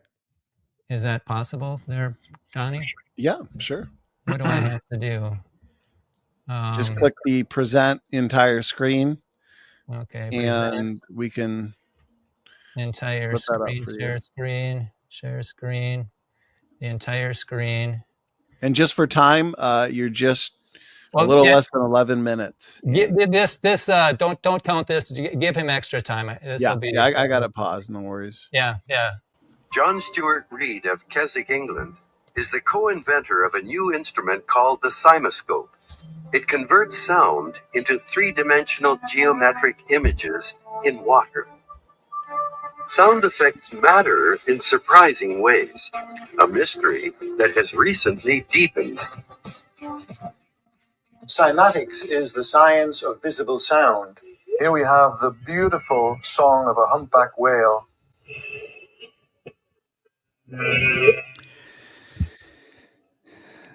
Some of this geometry that we're seeing is just exquisitely beautiful. Okay, like a trilobite. It made a trilobite. Well, it roughly looks like a trilobite. Yeah. It didn't make a trilobite. It made. I mean, that's not a starfish. That's something with 5 vertices. Okay. Yeah, and then it makes these images the sound. Okay. So I mean, So did God create the universe by using physical sound waves? I don't know. He just said, and God said. Well, actually, we can take a look at what he said. Okay. Well, basically, it's over and over again. And God said, and God said, and God said, let the waters bring forth. Let the earth bring forth. Let the light be in the firmaments. And God said, and God said. It's over and over again. And then we've got evidence that these things, that these vibrations in water look like trilobites and other things that are millions of years old. And I think that that's worthy of consideration.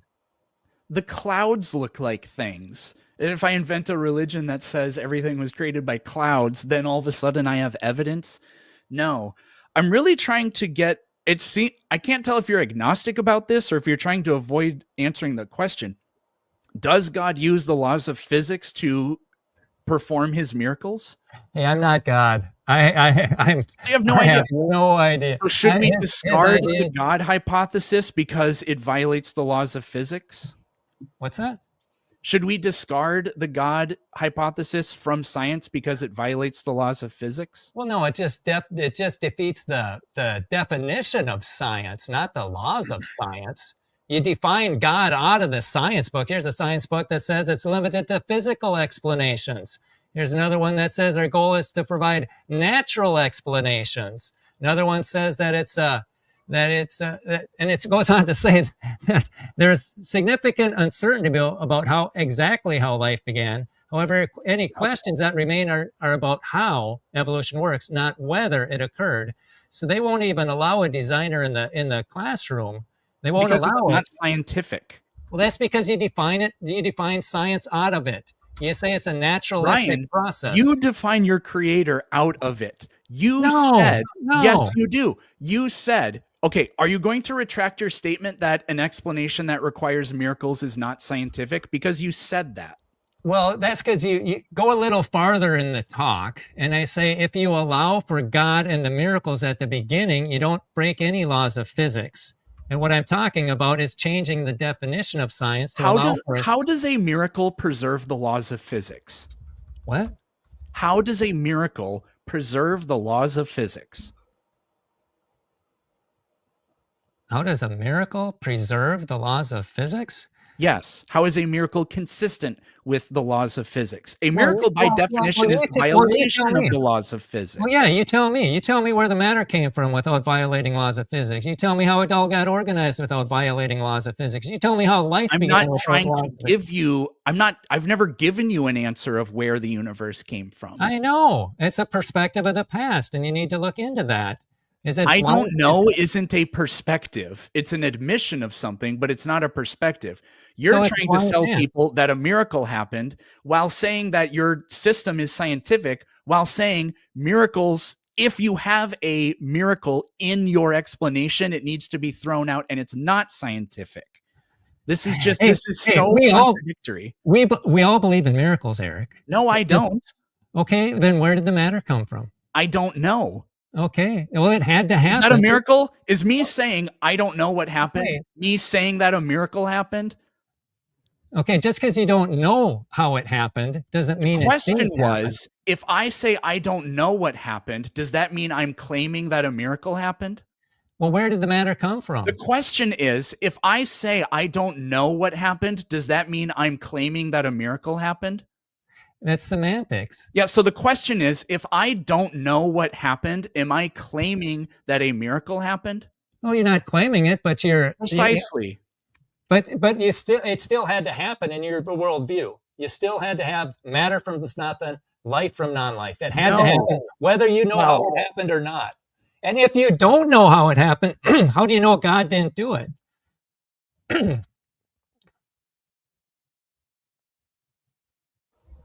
Well, Eric, I think you went on mute. You might have accidentally done it from your... Oh, actually, it looks like your sound is still not coming in. Can you hear anything, Brian? I can hear Donnie, but I can't hear Eric. Okay. I think his external mic became unplugged.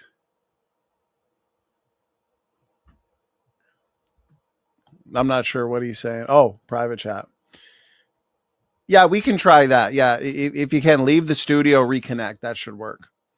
And so in the meantime, I'll go over some announcements and reminders. I'll pause the timer right at the 16-minute mark. I appreciate our lively live chat. Definitely a stimulating, energetic debate tonight on Origins.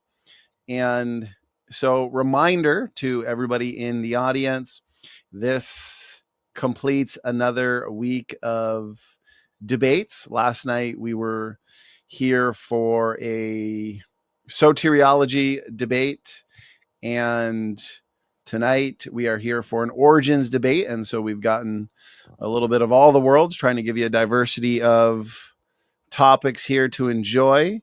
Eric, let's give it a test. Testing 1, 2, 3. You're coming in good. Okay, awesome. Reminder, you're at the 16-minute mark, so we'll start it now, and feel free to ask your next question. Thanks. I'm just going to kind of just go to the next thing, but it'll be along the same sort of theme. So, Brian, you claim that science is observable, testable, repeatable.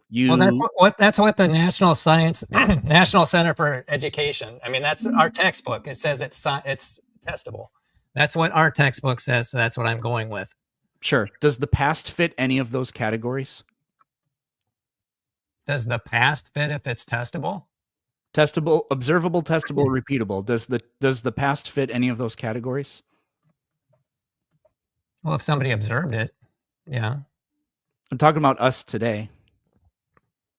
Yeah, well, like there's forensics people. They figure out what happened in the past. There's, things like that. But so why do you say evolution isn't science if it does the same kind of thing forensics does? Because there's a lot of imagination in the assumptions. Same with forensics. Yeah. But there's... Okay, so why is one not science then? They both make assumptions. They both operate on what happened in the past based on assumptions, but they look for evidence that they formed from those assumptions.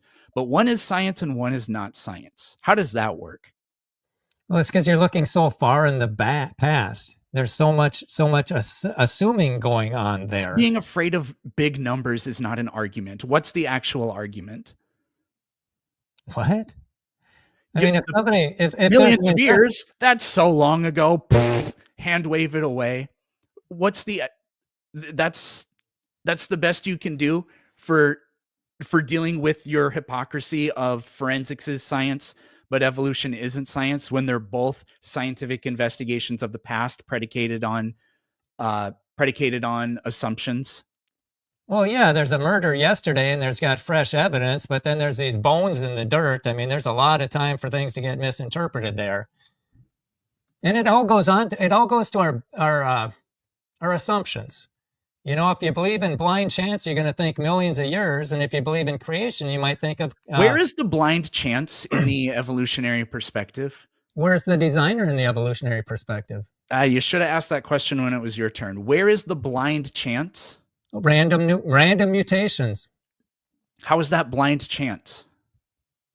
How is it not blind chance? Brilliant. Do you know what natural selection is? Yeah. Okay. Describe natural selection. It explains the survival of the fittest, but not the arrival of the fittest. It can't explain how something got there. There's a population of organisms, right? And they all are a little bit different. What does natural selection do with that population? Natural selection doesn't do anything. It's not a person. It's not anything. Yeah, I know. It doesn't have a teleology. It's a description of a process. Right. I know that you know this, so just quit avoiding the question. There's a population of organisms and they have variation among them. A lot of that variation is caused by these unpredictable mutations. What does the natural selection process do as a consequence to the population? Yeah, they're unpredictable, random mutations. I didn't ask you about the mutations. I asked you about natural selection. Well, the ones that were adapted would survive better than the ones that weren't. So it's not blind luck and random chance. There's a selective process involved in the entire thing. You have to have. I really hope that you quit doing this ridiculous straw man where you conflate that mutations happen in an unpredictable manner with the evolution by natural selection process, because they're not the same. You've just admitted they're not the same. So I really hope you start being honest in the future. Natural selection needs something to select. Random population of organisms. Right, but you needed random chance to get there. How did this life begin? Random chance. That has nothing to do. There's nothing to select. That's a random chance. That's a blind chance. It's not. It's not a blind chance that life evolved? No. Where's this? Natural selection can't select anything that's not reproducing. So to get to that part, you have to have You do know that we have autocatalytic chemical cycles that undergo natural selection, right? No, there's no chance you know that. Are you aware that we have been able to create synthetic autocatalytic chemical cycles that actually compete with each other in the lab? You can't make a cell membrane. Brilliant. So you don't know anything about it. So we know cell membrane. You can't make we have seen that chemical systems can actually compete against each other, and they're autocatalytic, which means they perpetuate their own. They have like a cyclical nature, which is what life is. Yeah, they're highly concentrated too. They're not like that in nature. Highly concentrated chemicals are. Highly concentrated chemicals in nature. Have you read any research on like hydrothermal vents and the way we've found the Krebs cycle and Krebs cycle, precursors near hydrothermal vents, and we've discovered these autocatalytic systems both in nature and in the lab? So get your $10 million, Eric. Because we can't answer this one particular question. The whole thing is therefore false. Brian, I'll give you $1 billion if you can tell me how God did anything. He spoke it into existence. I didn't ask. That's a description of how he did it? Yeah. Explain. Explain how he spoke it into existence. Well, I think it probably had to do with semantics. So you think that God used sound waves? Well, he said he spoke it into existence. That's what he said. I've got no reason to doubt him. So God is a physical being that uses sound waves? I'm not sure how he did it. Okay, so you don't get your $1 billion then because you have no idea. Well, I can't. Yeah, his ways are way above my ways. Yeah, that's right. I'm not God. Well, then quit calling it science. Can you name one scientific idea that's ever been disproven by Christianity? Or creation? I guess we can be more broad. How about the geocentric universe? How did that fall apart? You're aware that it was Christians that were fighting. The Christians were the defenders of the geocentrism. Are you just not aware of that? They said, according to the Bible, because it says God made the sun stop moving for a day, that meant that it's the sun that's moving around the earth and not the other way around. That was their justification. They had a biblical justification for geocentrism. Yeah, that's not how I heard it, but Okay, so you want to know what a creationist, what science has that proven wrong? Yeah, what scientific idea has creationism ever proven wrong? I would say the idea of the superior race. I mean, that was a fringe and unscientific view held by just pretty despicable people. Well, yeah, but it had, that's the logical conclusion. If the strong survive. It is not the logical conclusion. Okay, so luckily science proved genetically that all human beings are the same, because Christianity's perspective is that God created races differently for certain races to be slaves of other races. No, that's not true. That's the Christian perspective.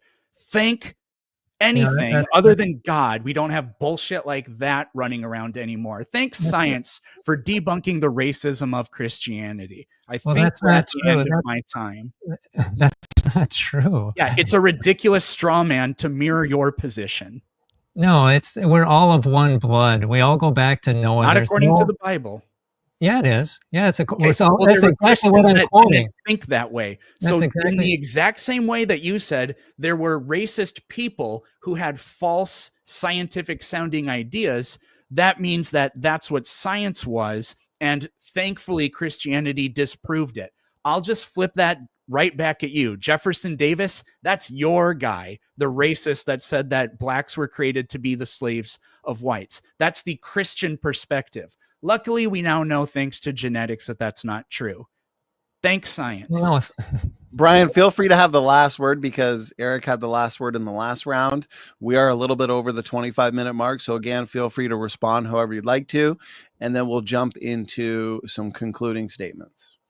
Yeah, I think that I'll just may not have turned things around, but there was a Christian that invented the MRI. And he did not get the MRI. He did not get the Nobel Prize for the MRI because he was a creationist, Raymond Damadian. And it's his MRI that's in the Smithsonian. He's got the patent on the MRI, but because of the blind, this bias against a creationist, he didn't get the Nobel Prize. They could have gave it to 3 people, and they only gave it to 2. And what I'm trying to do is get a level playing field. Let all the ideas on the table. Put them all out there. And then focus on the ones that makes accurate predictions. Because right now we got a lot of sharp minds aren't going into science because they don't want to play that game. You got to bow down to the Big Bang and the geologic column, and you're going to get fired. And people don't want to play that, and it's hurting science. Junk DNA is one example that the creationists figured out, and vestigial organs.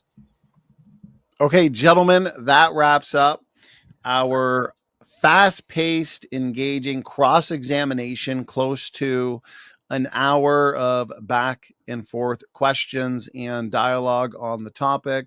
We do have 5 minutes each for concluding statements, 5 minutes to give us an opportunity to address anything we feel has been left hanging, as there has been quite a bit discussed, lots of questions brought up, lots of points put on the floor here, and land the plane on our respective positions tonight.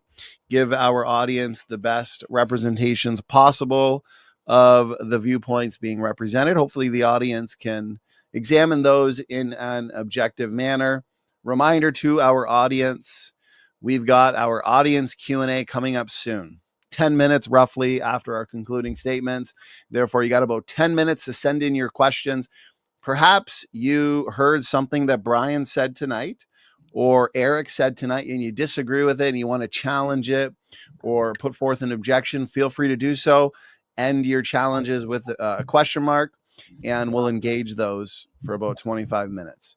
Okay, Brian, I see your screen shared. And again, we've got 5 minutes each for a concluding statement. Brian, I'll start it on your first word. Go ahead. All right. We're going to ask, will blind chancers allow people to think? There's a show, so it was a science stopper when it came to junk DNA and vestigial organs. And I believe the proper perspective is based on fact and logic. And didn't have enough time to show how evolution is based on a lot of imagination. The Oort cloud, multiverse, dynamo, dark matter, dark energy, and unknown processes for soft dinosaur tissues. And that's all imagination to prop up millions of years. It violates laws of physics. It gave us the superior race, junk DNA, and vestigial organs, and that was wrong. But if you believe in that, well, who am I? I'm a mutated animal. What am I worth? Not much. And if you're a useless eater, you can get killed like by your government, like in Germany. And why am I here? Well, it's no purpose. And where do I go when I die? It doesn't matter if you were Mother Teresa or Hitler, you go to the same place. And that's what this person did in Benton, Kentucky. He fatally shot 2 high school classmates and shot a bunch of other people as an experiment to see how people would react. And he said he was an atheist and that his life had no purpose and other people's lives had no purpose. And I reject that 100%. And I let this talk. Materialism is not science. It's simply a worldview that fails to explain or even consider the most profound, interesting, and beautiful aspects of human reality. Materialists are free to preach their religion, but they should stop pretending it's science. We want to follow the evidence, wherever it leads, and decide for ourselves. We are not materialists. We see the human soul. We experience love. We live with purpose. We fight for justice. We are the quiet majority, and we will be quiet no longer. That's right. It's time to rise up. And I think that we need a scientific revolution. We really do. Widespread belief systems seldom change when frequently reinforced by influential institutions. And that's right. People on top, they don't want to change because they got the power.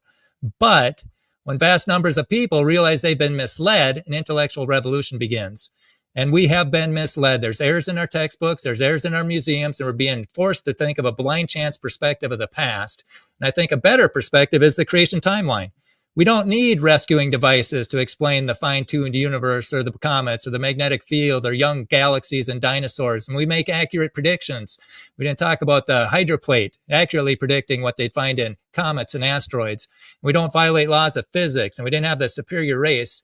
And I think the creator revealed himself in a book that's scientifically, historically, archaeologically, and prophetically accurate. And when you believe that, you have different answers to these questions. Who am I? I'm a child of God, made in his image. What am I worth? I'm priceless. You know what he did for me so I can go to heaven? Why am I here? It's to glorify God and help other people get to heaven. And where do I go when I die? I'm going to heaven because of what Jesus did, not because of what I do. And this book also talks about a flood. There's a judgment. God judged sin. You could have escaped that judgment inside the ark, but there's another judgment coming. And you can escape that one by putting your faith in Jesus Christ to pay for your sins. And I'm doing everything I can to help people get the proper perspective of the past. And I was at St. Cloud State, and a psych student came up to me and he said, "What are you doing here?" And I said, "Well, if you saw a blind person walking towards a cliff, would you warn them?" And he said, "Yeah, absolutely." And I said, well, that's what I see. I see people who are blinded and they're walking towards a cliff because they're believing a blind chance perspective of the past. And if they're walking toward a cliff for whatever reason, they've rejected Jesus. And if they go over that cliff, they're going to spend an eternity in hell. And I want to reach them. And I'll do what I can to reach them and let the people have basically, I just want people to have all the information so they can make informed decisions. And it's not happening in class, and it's hurting science. We need hopefully the hydroplate will bring us out of these dark ages. So thank you so much, Donnie. And thank you, Eric, for participating in this, and Donnie for putting this together, and anybody else who's still here. It's my pleasure, Brian and Eric, to both of you. Appreciate the passion and energy for tonight's Great Origins debate. I will reset the timer. And Planet Peterson, you also get 5 minutes for a concluding statement. We'll start it now. Go ahead. Yeah, this will probably be pretty short. I mean, I didn't prepare my closing statement. I was just planning on reflecting on the debate. But I'm trying to remember the stuff Brian brought up there because it would have been great to respond to most of it. But does creation science exist? Well, literally, Brian says that it does, but according to his view on things, not only does it not exist, but it's a contradiction. It can't exist. And I don't think Brian's ever spent 5 seconds of his life thinking about these things, because when I pressed him on things like, how do you actually deal with the evidence we see about the size of the universe, for example, given your worldview. I mean, nothing was brought up. There was scared silence for the most part, the entire time. Then with regard to when I tried to get some sort of explanation of something, sound waves, what evidence that this is how, like literally just using a video of people using sand on a table to make patterns that superficially resemble things is evidence that actual material things in the universe were created with sound waves. And that's how the Christian God did things with sound waves. Well, I don't know. Like, this whole thing was just a presentation of absolutely nothingness. It was mostly poisoning the well and fallacious accusations and rhetoric directed toward the what Brian considers the opposing worldview. And again, with all the claims about like, well, secularists can't tell you what's right or wrong, or like the racism, whatever, as if there hasn't been slavery and racism that's been biblically justified and done by Christians for thousands of years and continues to happen today. And then like the point about ultimate salvation or whatever, I don't know what kind of Christian Brian is, but if he's the kind of Christian that says, well, as long as you have faith, then you're saved, then there's no such thing as right or wrong. If Hitler just accepted Jesus the moment before he died, he'd go to heaven. Whereas somebody who lived in a part of the world that never heard of Jesus but never did anything wrong and lived a long life would die and go to hell. So just rife hypocrisy, unseriousness, and nothing of any substance or anything that could even charitably be called tangential to science presented tonight. So that's my closing statement. All right. That concludes the concluding statements and our main portion of tonight's debate. The opening statements, rebuttals, a cross-exam, a lively cross-exam, and concluding statements. We've also had an excellent interactive chat with a good diversity of views in our live chat tonight. And so, gentlemen, Brian and Eric, let's get into some Q&A here. It looks like we got a pretty good mix of questions for the both of you. And so let's start here from the beginning. Okay, first question comes in for Brian. And it's from Jeremy Tan. Jeremy, thank you for the question. And he's wondering, Brian, if we're finding DNA function everywhere we look, do you mean every time we check, we find function as in 100% of the time? Brian, go ahead. I'm not sure I understand the question, but the junk DNA, they figured that it was 8% because that's how much they figured that there was only 8% that was actually functional. And they thought the rest of it was junk. And it held back science for a long time, a whole long time. And now we're finding pretty much this trend is that it's almost everything it may not code for DNA, but it has to do with, it has function. And it's a gold mine. It's not something that it's Eugenie Scott said it was one of the best evidence for evolution back in 98 because it was junk. And now we realize it's not junk. So I'm not sure if that answered the question or not, but that's... I think to clarify, Brian, he might be wondering, according to the creationist position, how functional is the genome, or how functional would you expect it to be? 100%, 80%? Oh, I'd expect it to be there's probably mutations in there. I think it was designed to be 100%, just like the vestigial organs. There used to be 100 vestigial organs, taking out your tonsils, taking out your appendix, and now we realize, there's a function for that. So I think as time goes by, we're going to find functions for everything. It's a new design. I appreciate it, Brian. Eric, the floor is yours. Go ahead. I mean, I guess the only thing I would say is in science, when we learn new things, we accept them and we update our models. Sometimes things are not readily accepted, like what Alfred Wegener thought about continental drift wasn't accepted, but now it's only creationists that deny plate tectonics. So there's the fact that we learn new things and have accountability in science is its strength. Christianity's never been updated and refined and improved. In fact, they're dogmatic and think that can't, and they think that can't happen. So what's the proper perspective? Somebody that tells you everything we believe is the ultimate and infinite truth and the only truth and the whole truth, so help you, or a system that self-improves. You decide. Thank you, Eric. Brian, question was for you. Therefore, you get the last word. Go ahead. Well, I think it's interesting. You ignore the founding fathers of science who brought us by, like Newton and Newton and Pascal and all them. And yeah, we adjust to science. We adjust to things. And the hydroplate is a perfect example. Well, if it can ever get in the mainstream, it's making accurate predictions. Going to hydroplate.org or on YouTube. And it's the findings that NASA's found as far as the DNA in Ryugu, and also these other amino acids or minerals that are on Bennu, those strongly validate the hydroplate. And so I think that, creationists, we change with the times too. And we're just trying to find out how God did it. And the hydroplate's a very good flood model, and it explains a lot of things. And so we'll leave it with that. Thank you, Brian. Okay, now we got one for you. Planet Peterson comes in from Echoing Erudite. Question for Planet. Do you agree science deals with facts, not imagination? And as an example, can you give one observable fact for evolution that doesn't rely on imagination or storytelling? What kind of question is this? This seems to be the thing where people say, oh, but that's just an assumption.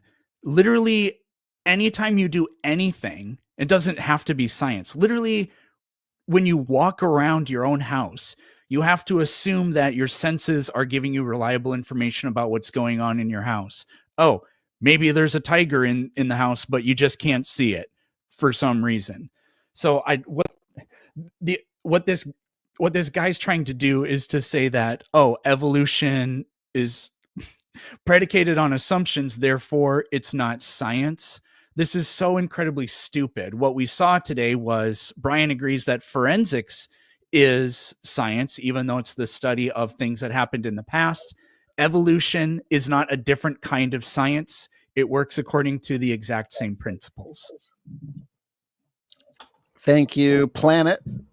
And Brian, floor is yours. Go ahead. It is not the same, because forensics guys, they do not have to invent rescuing devices to make sure that they get the right answer, where evolution is full of rescuing devices. It's what you imagine to be true, so you don't have to give up billions of years.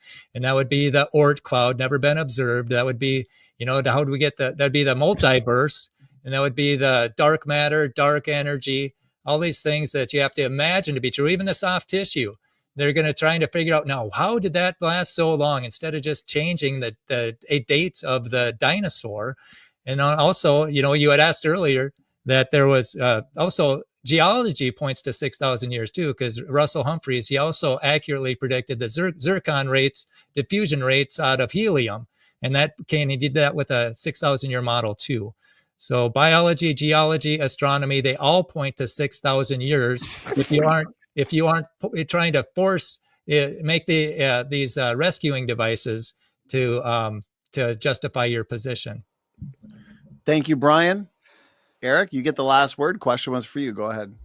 We can see billions of light years. How does that point to 6,000 years? That was the most hilarious moment of the debate. Brian was reduced to absolute silence when asked to come up with an explanation for that. So no, nothing about cosmology points to 6,000 years.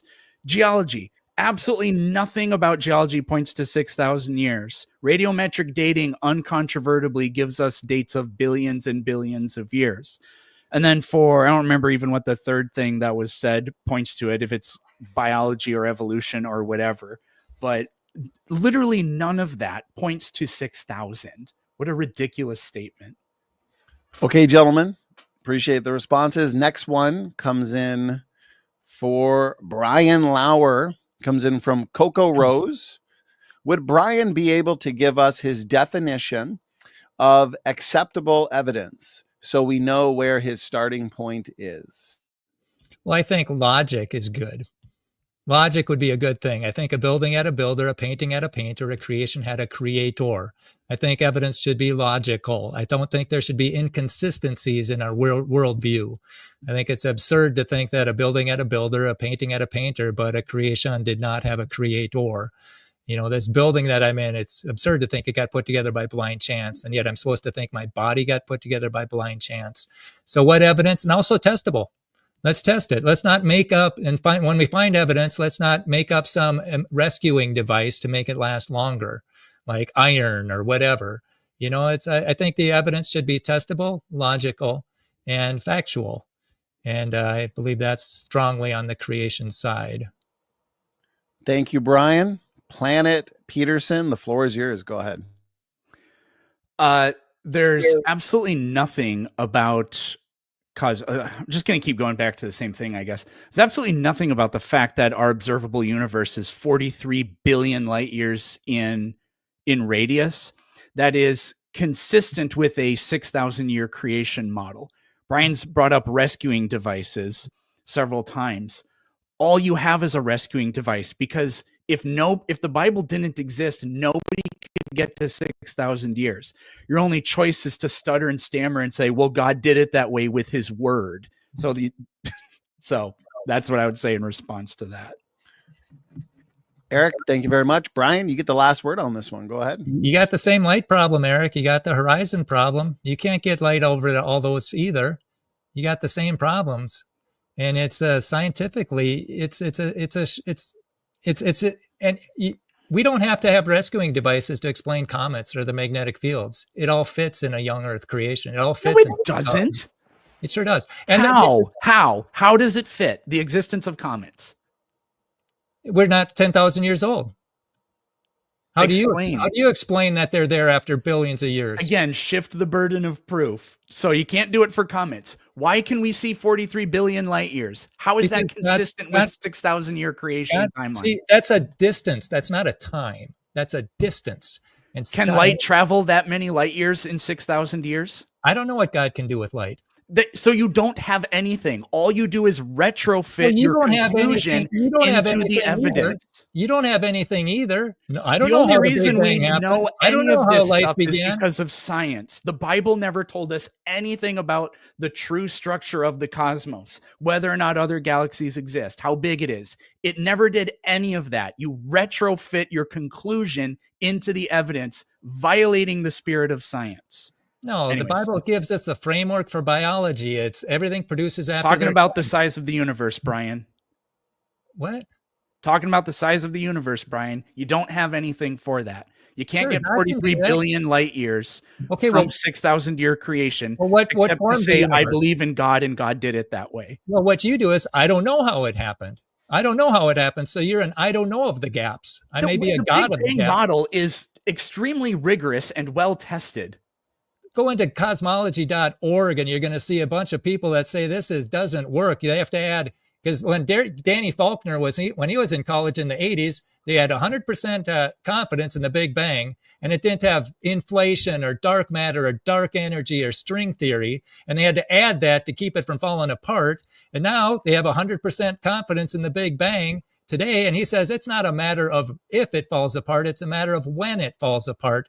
And it would have fallen apart a long time ago, but they don't have anything to replace it with. And that's what I think the Hydra plate will destroy the Big Bang. If anybody watches Kevin Lee's talk at Creation Forum, it destroys the Big Bang, because everything. The Hydra plate is a stupid flood narrative about geology. That's going to disprove cosmology. Hey, why is the near side of the moon pounded and the far side isn't? The moon or the Earth protects the near side. How come we got the lava flows on the near side and not the far side? Why is the Pacific Ocean so much different than the other ones? What caused the Mariana Trench? You know, how did a mammoth freeze standing up? How come they find rounded boulders in asteroids? And that tells us how old the universe is. A mammoth that was frozen. Well, we can explain it. Can you? No, you can't. You just say God did it. No, that's not an explanation. Well, I'll explain it for you. Go ahead. Yeah, because the fountains of the Great Deep broke up with such tremendous force that some of the stuff went up into outer space and what came evidence down of that do you have? The standing frozen mammoth. We also have accurate predictions. You think that comets falling to the Earth, comets, you know that objects that re-enter Earth's atmosphere from space are going dozens of kilometers per second and explode when they hit the ground, right? But that's gonna freeze dry a mammoth. Well, that's because they're coming in with such tremendous force. If they just go up there and then slowly come back, they're going to come down and they're going to freeze the mammoths. Okay, how about accurate predictions? You have evidence that happened? How about accurate predictions? Do you have evidence that any of that happened? Oh, yeah. Accurate predictions are evidence of a robust theory. Do you have any evidence that comets slowly came down to the Earth? I'm not talking comets. I'm talking the water that's shot up from the fountains of the Great Deep. Sure. Do you have any evidence of that? Yeah, the Mid-Oceanic Ridge. What do you think caused the mountain range? What do you think caused the mountain range to grow in two directions by stretching? Most mountain ranges are crushed together. Magma comes up to the surface and reforms, and it's a divergent plate boundary. Look at the tension cracks; they're straight. Look at the ages of the oceanic crust, and notice that it makes a perfect pattern going outward.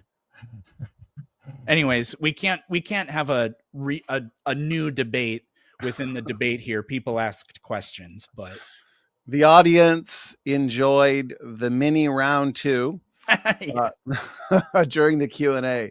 We can call that the Great Comet / Hydroplate Theory debate. So, gentlemen, okay, again, appreciate the energy. Let's move on now to the next question. As a matter of fact, it looks like we do have a question on the hydroplate hypothesis. So good time to bring this one up, perhaps. Question for both, but more so directed at you, Brian. And so let's go through it. Sydney Raptor, appreciate the question. If hydroplate hypothesis is true, where did the additional 3.5 times the current amount of water go? That's how much is needed to cover the world. Well, that's because you're thinking that that Mount Everest is as high as it was during the flood. And I'm not saying that. I'm not saying the water was above Mount Everest. I'm saying Mount Everest was under the water. There's a big difference. Mount Everest wasn't there during the flood, and it rose up. And if you would take the oceans and rise them up and push the land down, so you'd have a perfectly round Earth, you'd have 1.5 miles of water over everything. And so that's where the water came from, or the water came from the fountains of the Great Deep. We believe that half of the ocean was inside the Earth at one time, and then it erupted out, and now and a lot of it went up into tremendous force, and and went into comets and asteroids, and that's why Kevin Lee is able to make accurate predictions, and NASA is wrong, and they're spending millions of dollars wasting it because they think asteroids are solid, and they're actually floating rock piles. And that's how we get peanut-shaped asteroids. That's how we get contact binaries and moons and asteroids with moons. They thought that was impossible in the 70s, and now they keep finding them everywhere. And the only thing that explains it is the hydroplate, and yet it's being kicked to the curb. And so that's where the water came from and where the water went. Brian, thank you very much. Eric, over at Planet Peterson, floor is yours. Go ahead. The idea that asteroids in space can only be described by this hydroplate thing, this is so ridiculous. So Brian will get the last word, and here's what he's not going to do. Brian, give any evidence for your specific claim about most of the water was in the Earth and then it came out of the Earth. What Brian's doing is giving his hypothesis and then just saying this is what could have happened, and then there's never any evidence for it. So go ahead. What specific evidence do you have that the water came out of the Earth and then and Mount Everest wasn't as tall? Serpentine. What evidence of that do you have? Okay, you want to say it came out? Serpentine. They found that in asteroid Bennu, and that's just where the mantle touches the water, and they found that up in the comet. And then also the comets they're making accurate predictions. Accurate predictions are the currency of science, and there's a whole bunch of them for the hydroplate. And Kevin Lee accurately predicted what they'd find in comets, and NASA was wrong. He accurately predicted what the structure of asteroids would be, and NASA was wrong. And so it's time to bring this theory into the fold and start discussing it. And yet the big bangers, they won't let it in the door. Oh no. Our way is the only way to think. So you have to think like us. That's because we're the scientists and we're the ones who messed up junk DNA and vestigial organs. But to keep miracles our word aren't for science. Brian Lauer. Keep our word for it. But no, I want people to be able to discuss things openly. I don't think ideas to be cast out. It's like if I had a chest of gold and I hid it and I hid it, and I'll give you all the grant money to find it, and I'll give it, and you can only look in your apartment building, but I hide it outside. You'll never find it. And that's what's happening today. God is the answer, but you won't look for him because it's not allowed. And I'm just saying, let the ideas go let people think wherever they go, and don't fire them for thinking differently. And I think that's as disgusting as it can be. You force people to think that your way is right. Your way is right, and it's the only way to think. And that's not science. That's indoctrination. Okay, gentlemen, appreciate the responses on that one and the mini hydroplate debate there. Very good, very interesting. Kevin's biblical discussion. So that one was for you, Brian, or at least directed towards you. Planet Peterson, this one's for you. So Kevin says, for Planet Peterson, what is metaphysically necessary for everything? This is like... This is a gobbledygook question. I would think that Brian agrees that this is a gobbledygook question. In fact, I'm glad it went to you, Eric. You know what the definition of metaphysics is, or one of the definitions? An abstract theory with no basis in reality. So to say that this is some weird Philbro, just unbearable stuff. What is metaphysically necessary for everything? On what grounds are we claiming that something that is metaphysical is the reason that things exist? Like, what the hell does necessary for everything mean? The reason things exist? The reason things are intelligible? What? This is just complete nonsense. But the other thing about metaphysical claims is there are a lot, like I've been reading some like philosophy from, hey, good like for you, Jason Lyle. No, philosophy. No. Bummer. This is like some Vienna Circle stuff about logical positivism, and not everything in it resonates with me, but they kind of reject this concept of metaphysics sort of in whole. But I'm rambling too much. But you take competing metaphysical claims, they are empirically unjustifiable, and so you have no recourse for going with one over the other. So this is just a nonsense question. Metaphysics showdown between Planet Peterson and Kevin's biblical discussion. Sounds fun. Yeah. Brian Lauer, over to you. The floor is yours. What are your thoughts? I don't know what to say, but I'm thankful that Kevin stuck to the end, and anybody else who's still listening. Yes, you guys have provided more than enough entertainment for this Saturday night Origins showdown. Even made me sweat a little bit, guys. So definitely both coming in swinging tonight. Who hit the home runs? That's up to the audience. So, okay, that was for you, Planet Peterson. Now we got to get a question for Brian, who's here on Planet Earth tonight. And so let's... Oh, I had one. Here we go.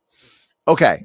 Liam B. Question for Brian. If plate tectonics are false, how are there mountains? That's because during the hydroplate, the water was gushing up with such tremendous force, and these two cliffs, 60 miles high, were crumbling into the force, shooting them out. And the cliffs got wider and wider and wider. And then pretty soon there's nothing pushing down on the Atlantic Ocean and the mantle, and it bulges. So now you got North America and South America sliding to the west, and you got Africa and Europe sliding to the east, and they keep going until they meet resistance, and then they buckle up. And that's why the mountain ranges are pretty much parallel to the mid-oceanic ridge and mid-Atlantic ridge. And that's how we got the mountains. And then the mountains sink down and some has to rise up. And that's how we got the plateaus. Thank you, Brian. Eric, floor is yours. I shared my screen. Can we show that for a second? Yes. There you go. So, what we find is when we mapped the ocean floor, we found all these mid-ocean ridges, and we call these divergent plate boundaries. And the idea is that over vast stretches of time, the continents have moved into their current positions. The continental puzzle works with that extremely well. The mid-ocean ridge works with that extremely well. Brian, I think what you need to reckon with is why on earth is it that the radiometric dating of the ocean floor perfectly mirrors what you would expect? It's youngest at the mid-ocean ridge and uniformly in both ways gets progressively older as you go away from it. That absolutely confirms the traditional secular narrative about plate tectonics being a long and drawn out process. So that'll be it. Oh, keep the picture up there if you would. If you want to keep your picture up. Because, I can do that. Yeah. Because that picture, they use that Astro Alexandra. She did a thing on what they found on Banu, and she used that picture, and she said that serpentine comes when the mantle touches the water, and they found that in Banu, and she's thinking there's got to be this big water planet that used to be floating around, and she's just a victim of our government education because she won't even consider that the water planet is Earth. And so, yeah, she used that picture and it validates the hydroplate, because how else does it get out there? And anyhow, yeah. So, and then Brian, if you could, why on earth does the radiometric dating follow this precise pattern and give you dates of hundreds of millions of years? Well, why on earth does radiometric dating tell us that Mount St. Helens lava is 340,000 to 2.8 million years That's within old? the acceptable range of error. Yeah, but it should be 10 years old. They took it from the lava. That you don't understand what a range of error means then. Well, if that's your test, something that's 10 years old and it shows up as 340,000 to 2.8 million is acceptable to you? Because that's the range of error. It's an inappropriate test. We've dated the volcanic ash at Pompeii, and we get the exact right number. Yeah, well, they date them a whole lot other places and get the wild numbers. And we're supposed to expect... Because there's a range of error. Yeah. Yeah, if your measuring tool measures in increments of billions of years, and the error rate for that is 0.0001%, then that means the age can fluctuate by 125,000 years. So if you date something that formed yesterday, the range of answers you're going to get is going to be within 125,000 years. But that's not the appropriate way to do the dating technique. And that was, again, that's a process that is 99.9% accurate, because the error range is only 0.001%. Well, it's 0.001, not 0.001%. But that doesn't, if you can't see that, then I don't really know what to tell you. You just got to look at. Well, one experiment is worth 1,000 expert opinions. So when they misdated that, so that means they could be wrong on the age of the Earth then. They could be wrong on a lot of things. No, there's a range of error, but things that measuring systems that work in increments of billions of years can have an error range of maybe 1 million years, and 1 million's a big number, but it's only 1/1000th of a billion. So it's 99.99% accurate. Yeah, I've got the ranges. I've got the data, and it fits within the range. I mean, the ranges aren't that big. I don't know if I can find it, but yeah, I may not be able to find it. But yeah, the range, it shouldn't, 10-year-old lava. And so we're going to say that's millions of years old? No. The acceptable error range is going to be a big number, because potassium-40 has a half-life of 1.25 billion years. So if it's 99.9% accurate, that means the fluctuations in the error range, or whatever we call that, within the measurement is going to give you these huge numbers. So something that formed yesterday can look like it's thousands of years old. You need a different and a proper dating technique for doing that. I'm just saying the same thing over and over again, but this just comes down to margin of error and inappropriately using the margin of error. Yeah, I can't find that right now. Oh, no, I don't. I don't have that. But yeah, they misdated the KBS Tough that was 220 million years old, and then they found a skull on it and said, "Oh, we got to fix the date on that." And yeah, I've got this like Mount St. and Hawaii, they misdated that too. It came up to 1.6 million years, and it should only have been a couple hundred years, and the margin of error is 160,000. And they also did Mount Etna in Sicily, and that was 25,000 years. It shouldn't have been, and that was a 8,000 year range.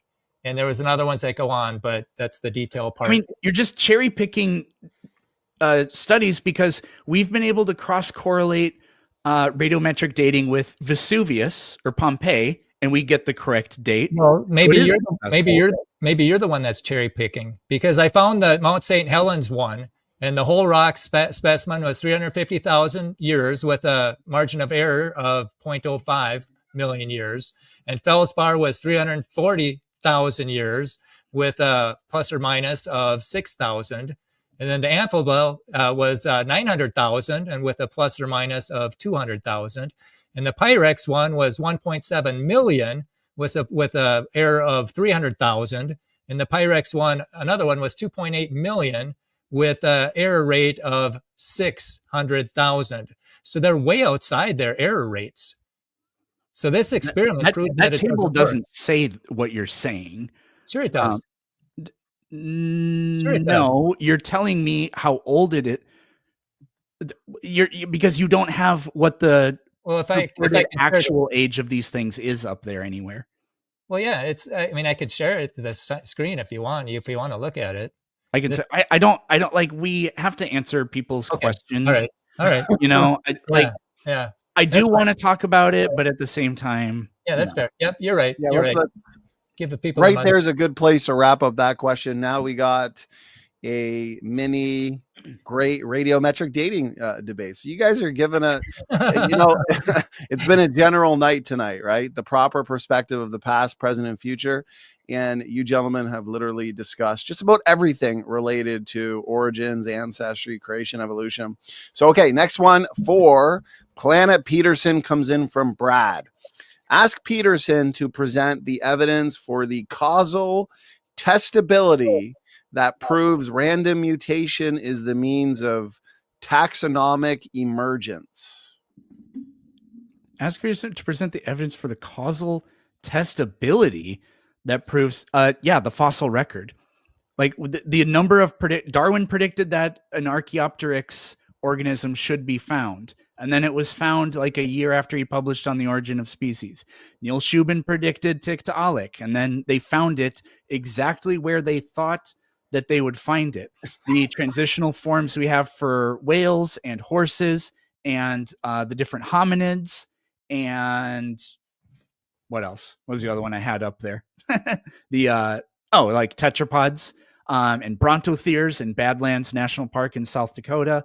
Like we have countless of these. So yeah, it's known, it's been tested, it's been confirmed over and over again. Thank you, Eric. Brian, any thoughts? Actually, it's been falsified. Dr. Carl Werner, he falsified evolution, and actually his theory, he wanted to prove evolution. And so he came up with a theory. Well, you don't prove things, you falsify them. And he said, if evolution is false, we should find the modern animals in the fossil record because they didn't change. They didn't evolve. And that's what he found. He's got a book called Living Fossils, and it's just full of living fossils. And the weird thing is they look identical, but scientists think they're different genus and different species, apparently because they're blinded by their millions of years thing. And then he also did another one, and he found 150 frauds in human evolution. And yeah, it's very interesting. And he says you can't find this in the science journals. You have to go and interview them and take pictures of them yourself. And he's got 3 volumes of this. And so people do cherry pick. And if you want your grant renewed, you're going to find the evidence that they want you to find, or you're not going to get your grant renewed. And that happens in medicine. It happens a lot of places. And that's not science, but that is the reality of the situation. Thank you, Brian. Eric, you get the last word on this one. Go ahead. None of those fossils have had their DNA analyzed. So to say that they're the same thing is literally false. Well, it's not literally false. It's not known. Thank you, Eric. Okay, next one for Brian Lauer, Sydney Raptor. His question is this: what is Brian's citation for comets and asteroids being from Earth? Accurate predictions. People with this model make accurate predictions on what that's his. You can check out Kevin Lee. He's got these. Go to TCCSA. They got a YouTube channel, or just any of Kevin Lee's talks. I think he was at the Great Plains Forum or something. He stood face to face with a NASA scientist and said, "You're going to find stuff from the Earth and the comet." And the NASA scientist now will find stuff from the outer solar system. You know, that's where the Oort cloud is. And he was stunned to find stuff from the inner solar system. And some of the stuff could only be made in scalding hot water, like cubonite, where you get scalding hot water, and it fit the hydroplate perfectly. And then he emailed the same guy and he said, "Hey, if you try to redirect an asteroid and it'll work if it's a solid rock, but it'll fail if it's a bunch of loosely held boulders." And guess what? It was a bunch of loosely held boulders, which is exactly what the hydroplate would predict. And then also what they're discovering, what they're bringing back from the comets, and it just perfectly comes from Earth, and yet they're blinded by their blind chance perspective, and they just can't connect the dots. And we want all the voices allowed in the science room. I don't think they should be kicked to the curb, especially if a theory's making accurate predictions. I am just appalled at the lack of curiosity in our science departments at St. Cloud State and in our college and in our high schools. They only think one way. It's like this is the only way to think, and they can't think a different way. And that's really hurting science in a lot of big ways. Thank you, Brian. Eric, floor is yours. I mean, we've heard hydroplate described a million times, and I don't want to prolong the discussion here for an explanation, but we've never had an explanation of actually what it is. And this thing that it's making accurate predictions, we would need to see when and where did they make the prediction for this, what year or whatever was it, and then when did we find this out? Because I see a lot of people they take the conclusions we have and we say, yeah, that was, we predicted that, when it's like, no, you took the data we had and then you built a model and retrofit your conclusion in with it. But even if they have some predictions, that's cool. But you need to, if it doesn't preclude another explanation, then it hasn't confirmed itself or falsified something else either. Thank you, Eric. Brian, you get the last word on this one. Yeah, you can check out Calvary Port Orchard, calvarypo.org or something like that. That's where he's the pastor, and he also gives these talks. And I've got a whole hydroplate channel just specifically on this, and I show the emails. You can check the dates, you can see the evidence, and then you can conclude for yourself. This is making accurate predictions. It's hitting the ball out of the park, and the scientists, because they're so blinded by their blind chance perspective, they just won't allow another perspective in the door. It's really hurting science. And so then NASA, they want to take photographs of these things impacting the asteroids, and they get all this stuff flying up, and it blinds the camera. So they waste, I don't know how many hundreds of millions of dollars because it was too close because of all the dust. They should have had it wait, and they didn't. But listen, Pastor Kevin Lee, Port Orchard, Washington, I believe, calvarypo.org. You can see these things. It's his emails, and he stood face to face, and it's just stunning. And they had Walt Brown, he's the guy who figured out the theory, have him make predictions before they found out what they found. And he was right. He was right. And yet they get kicked to the curb. Thank you, Brian. Okay, we'll do two more questions, one more for each of you. Planet Peterson, I can already tell you are going to love this one from Jeffrey Luciana. Question for Peterson. Can you tell us what happened between 401 million and 400 million years ago? I mean, it's only a million years. What are your thoughts, Eric? I could look up I could search and find out what we know about a particular part in the world from precisely these dates. I don't have any of that off the top of my head, but I mean, what kind what is this supposed to prove? I mean, I'll reach across the aisle here, Brian. I would assume Brian also thinks, what on earth would this prove? That, like, in the Bible, the Bible records many, many stories, but it's not a chronological history of from 6,000 years ago to the time Jesus died. There's literally hundreds and hundreds of years of gaps in there. So therefore, the Bible's false. Therefore, like, what? This is just stupid. I told you, you're going to love this question, Planet Peterson. Yeah. Ryan, what are your thoughts? Well, I'm glad. It's a difficult question. I don't know really how to answer it, but I think the 400 million years is a belief system. And I think that it's got a lot of assumptions with it, and even with the radiometric dating. And I would like to actually thank Jeffrey, too, for staying to the end, and anybody else who is still here. People are enjoying it. And you guys are good sports. You guys came in full of energy, came in swinging, held each other's feet to the fire, and you're both smiling for the most part, and you both look pretty content after almost a few hours. So thanks for being good sports and having thick skin. That's what we need in debates, right? So, okay. Well, Peterson, you get the last word if you'd like it. Go ahead. I don't think I can. I mean, Brian didn't say anything to like rebut or respond to really, and I already told you my thoughts on the question here. So, okay, no worries. Donzo has a question for Brian. How can we tell what is designed and what is not? Do you have examples of each? Well, yeah. If there's a purpose for it, it was designed like an arrowhead that looks different than a normal rock that's found in nature. And you could even go one step farther. If there's multiple parts working together, like look at the engine of your car. Did that just come about by chance? No, that's multiple parts working together with precision timing for a purpose. And guess what? Multiple parts working together with precision timing for a purpose. If our engine couldn't evolve, there's no way our bodies could evolve because we're a gazillion times more complicated than an engine with a whole bunch of chicken and egg problems. It had to be fully formed, fully functional, right from the get-go, or we're dead. Thank you, Brian.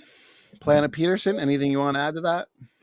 I mean, Brian, I don't think you actually answered the question because you said, let me give you an example of something we know is designed. I know that thing is designed. And then you said, therefore, a human is designed. So I guess, like, and you said, well, the test would be it has a purpose. So I guess I would just slightly modify the question, throw it back to you. What evidence that the universe is designed do you see?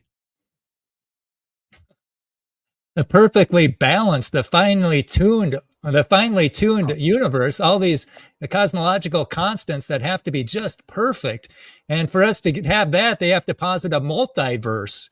The only way we got to be in the perfect universe is if there's an infinite number of other universes, and then we just happen to be in the right one. And so there's a lot of rescuing devices. And then going back to his question, I think I did answer it. An arrowhead has a purpose. You can see this as an arrowhead, and a regular rock, it just is laying there. You can tell if something was designed, if it's been modified, and then especially, like Mount Rushmore. It'd be absurd to think that George Washington's face formed on that mountain by chance. That'd be Brian, nobody disagrees that a human made Mount Rushmore. We know that. Right, but how much? Like, I don't think that the planet Saturn was finish designed. My point. Can I finish my point before you? Okay, it'd be absurd. I'm just trying to get you more on topic. It would be absurd to think George Washington's face got there by natural processes, and yet we're supposed to believe that George Washington himself got there by natural processes. I mean, that's just that takes way more faith than I got. I just can't believe that. Gentlemen, that wraps up our audience Q&A and the debate itself. Again, a solid, energetic, engaging debate. Brian Lauer and Planet Peterson, I do appreciate you both being willing to join us for a few hours on this Saturday night debating the question, what is the proper perspective of the past, present, and future? Let's get some final words and final thoughts. Again, I appreciate you guys doing this. That includes giving us the time to prep and study for debates like this, and also the time you give for the debate itself. Brian, let's start with you. Thanks so much for doing this. Final words, final thoughts. Well, I think thank you, Donnie, for putting this together, and thank you, Eric, for stepping up to the microphone. I think it's good for us to listen to people who are outside of our echo chambers, and so I appreciate the insights that you've had. And I just want to apologize to everybody in the audience. My timer went off, so that kind of threw me off, and then my rebuttal thing was gone, so I had to throw that together on the fly. So I apologize for that. But again, I think this is what we need. We need a free flow of ideas so that all the ideas can be critiqued. And in this idea of censoring ideas and keeping them out of the mainstream and not allowing those ideas, I think that's a real science stopper. And then again, the belief systems. If we're just mutated animals, what's wrong with killing animals? And I think that's the wrong perspective. I think there's a better perspective that leads to a lot better place.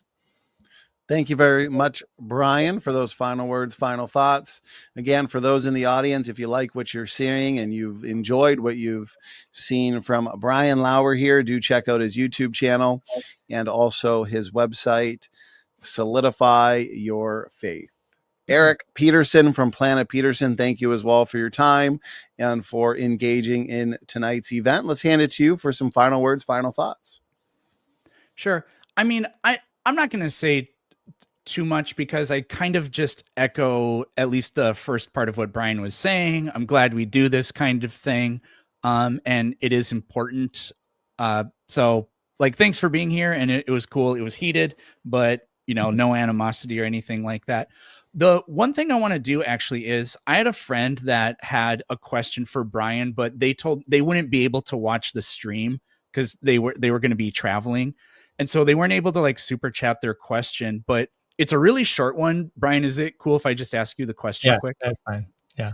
They wanted to know, do you still actually think, and are you going to keep saying that the Big Bang is when nothing turned into the universe?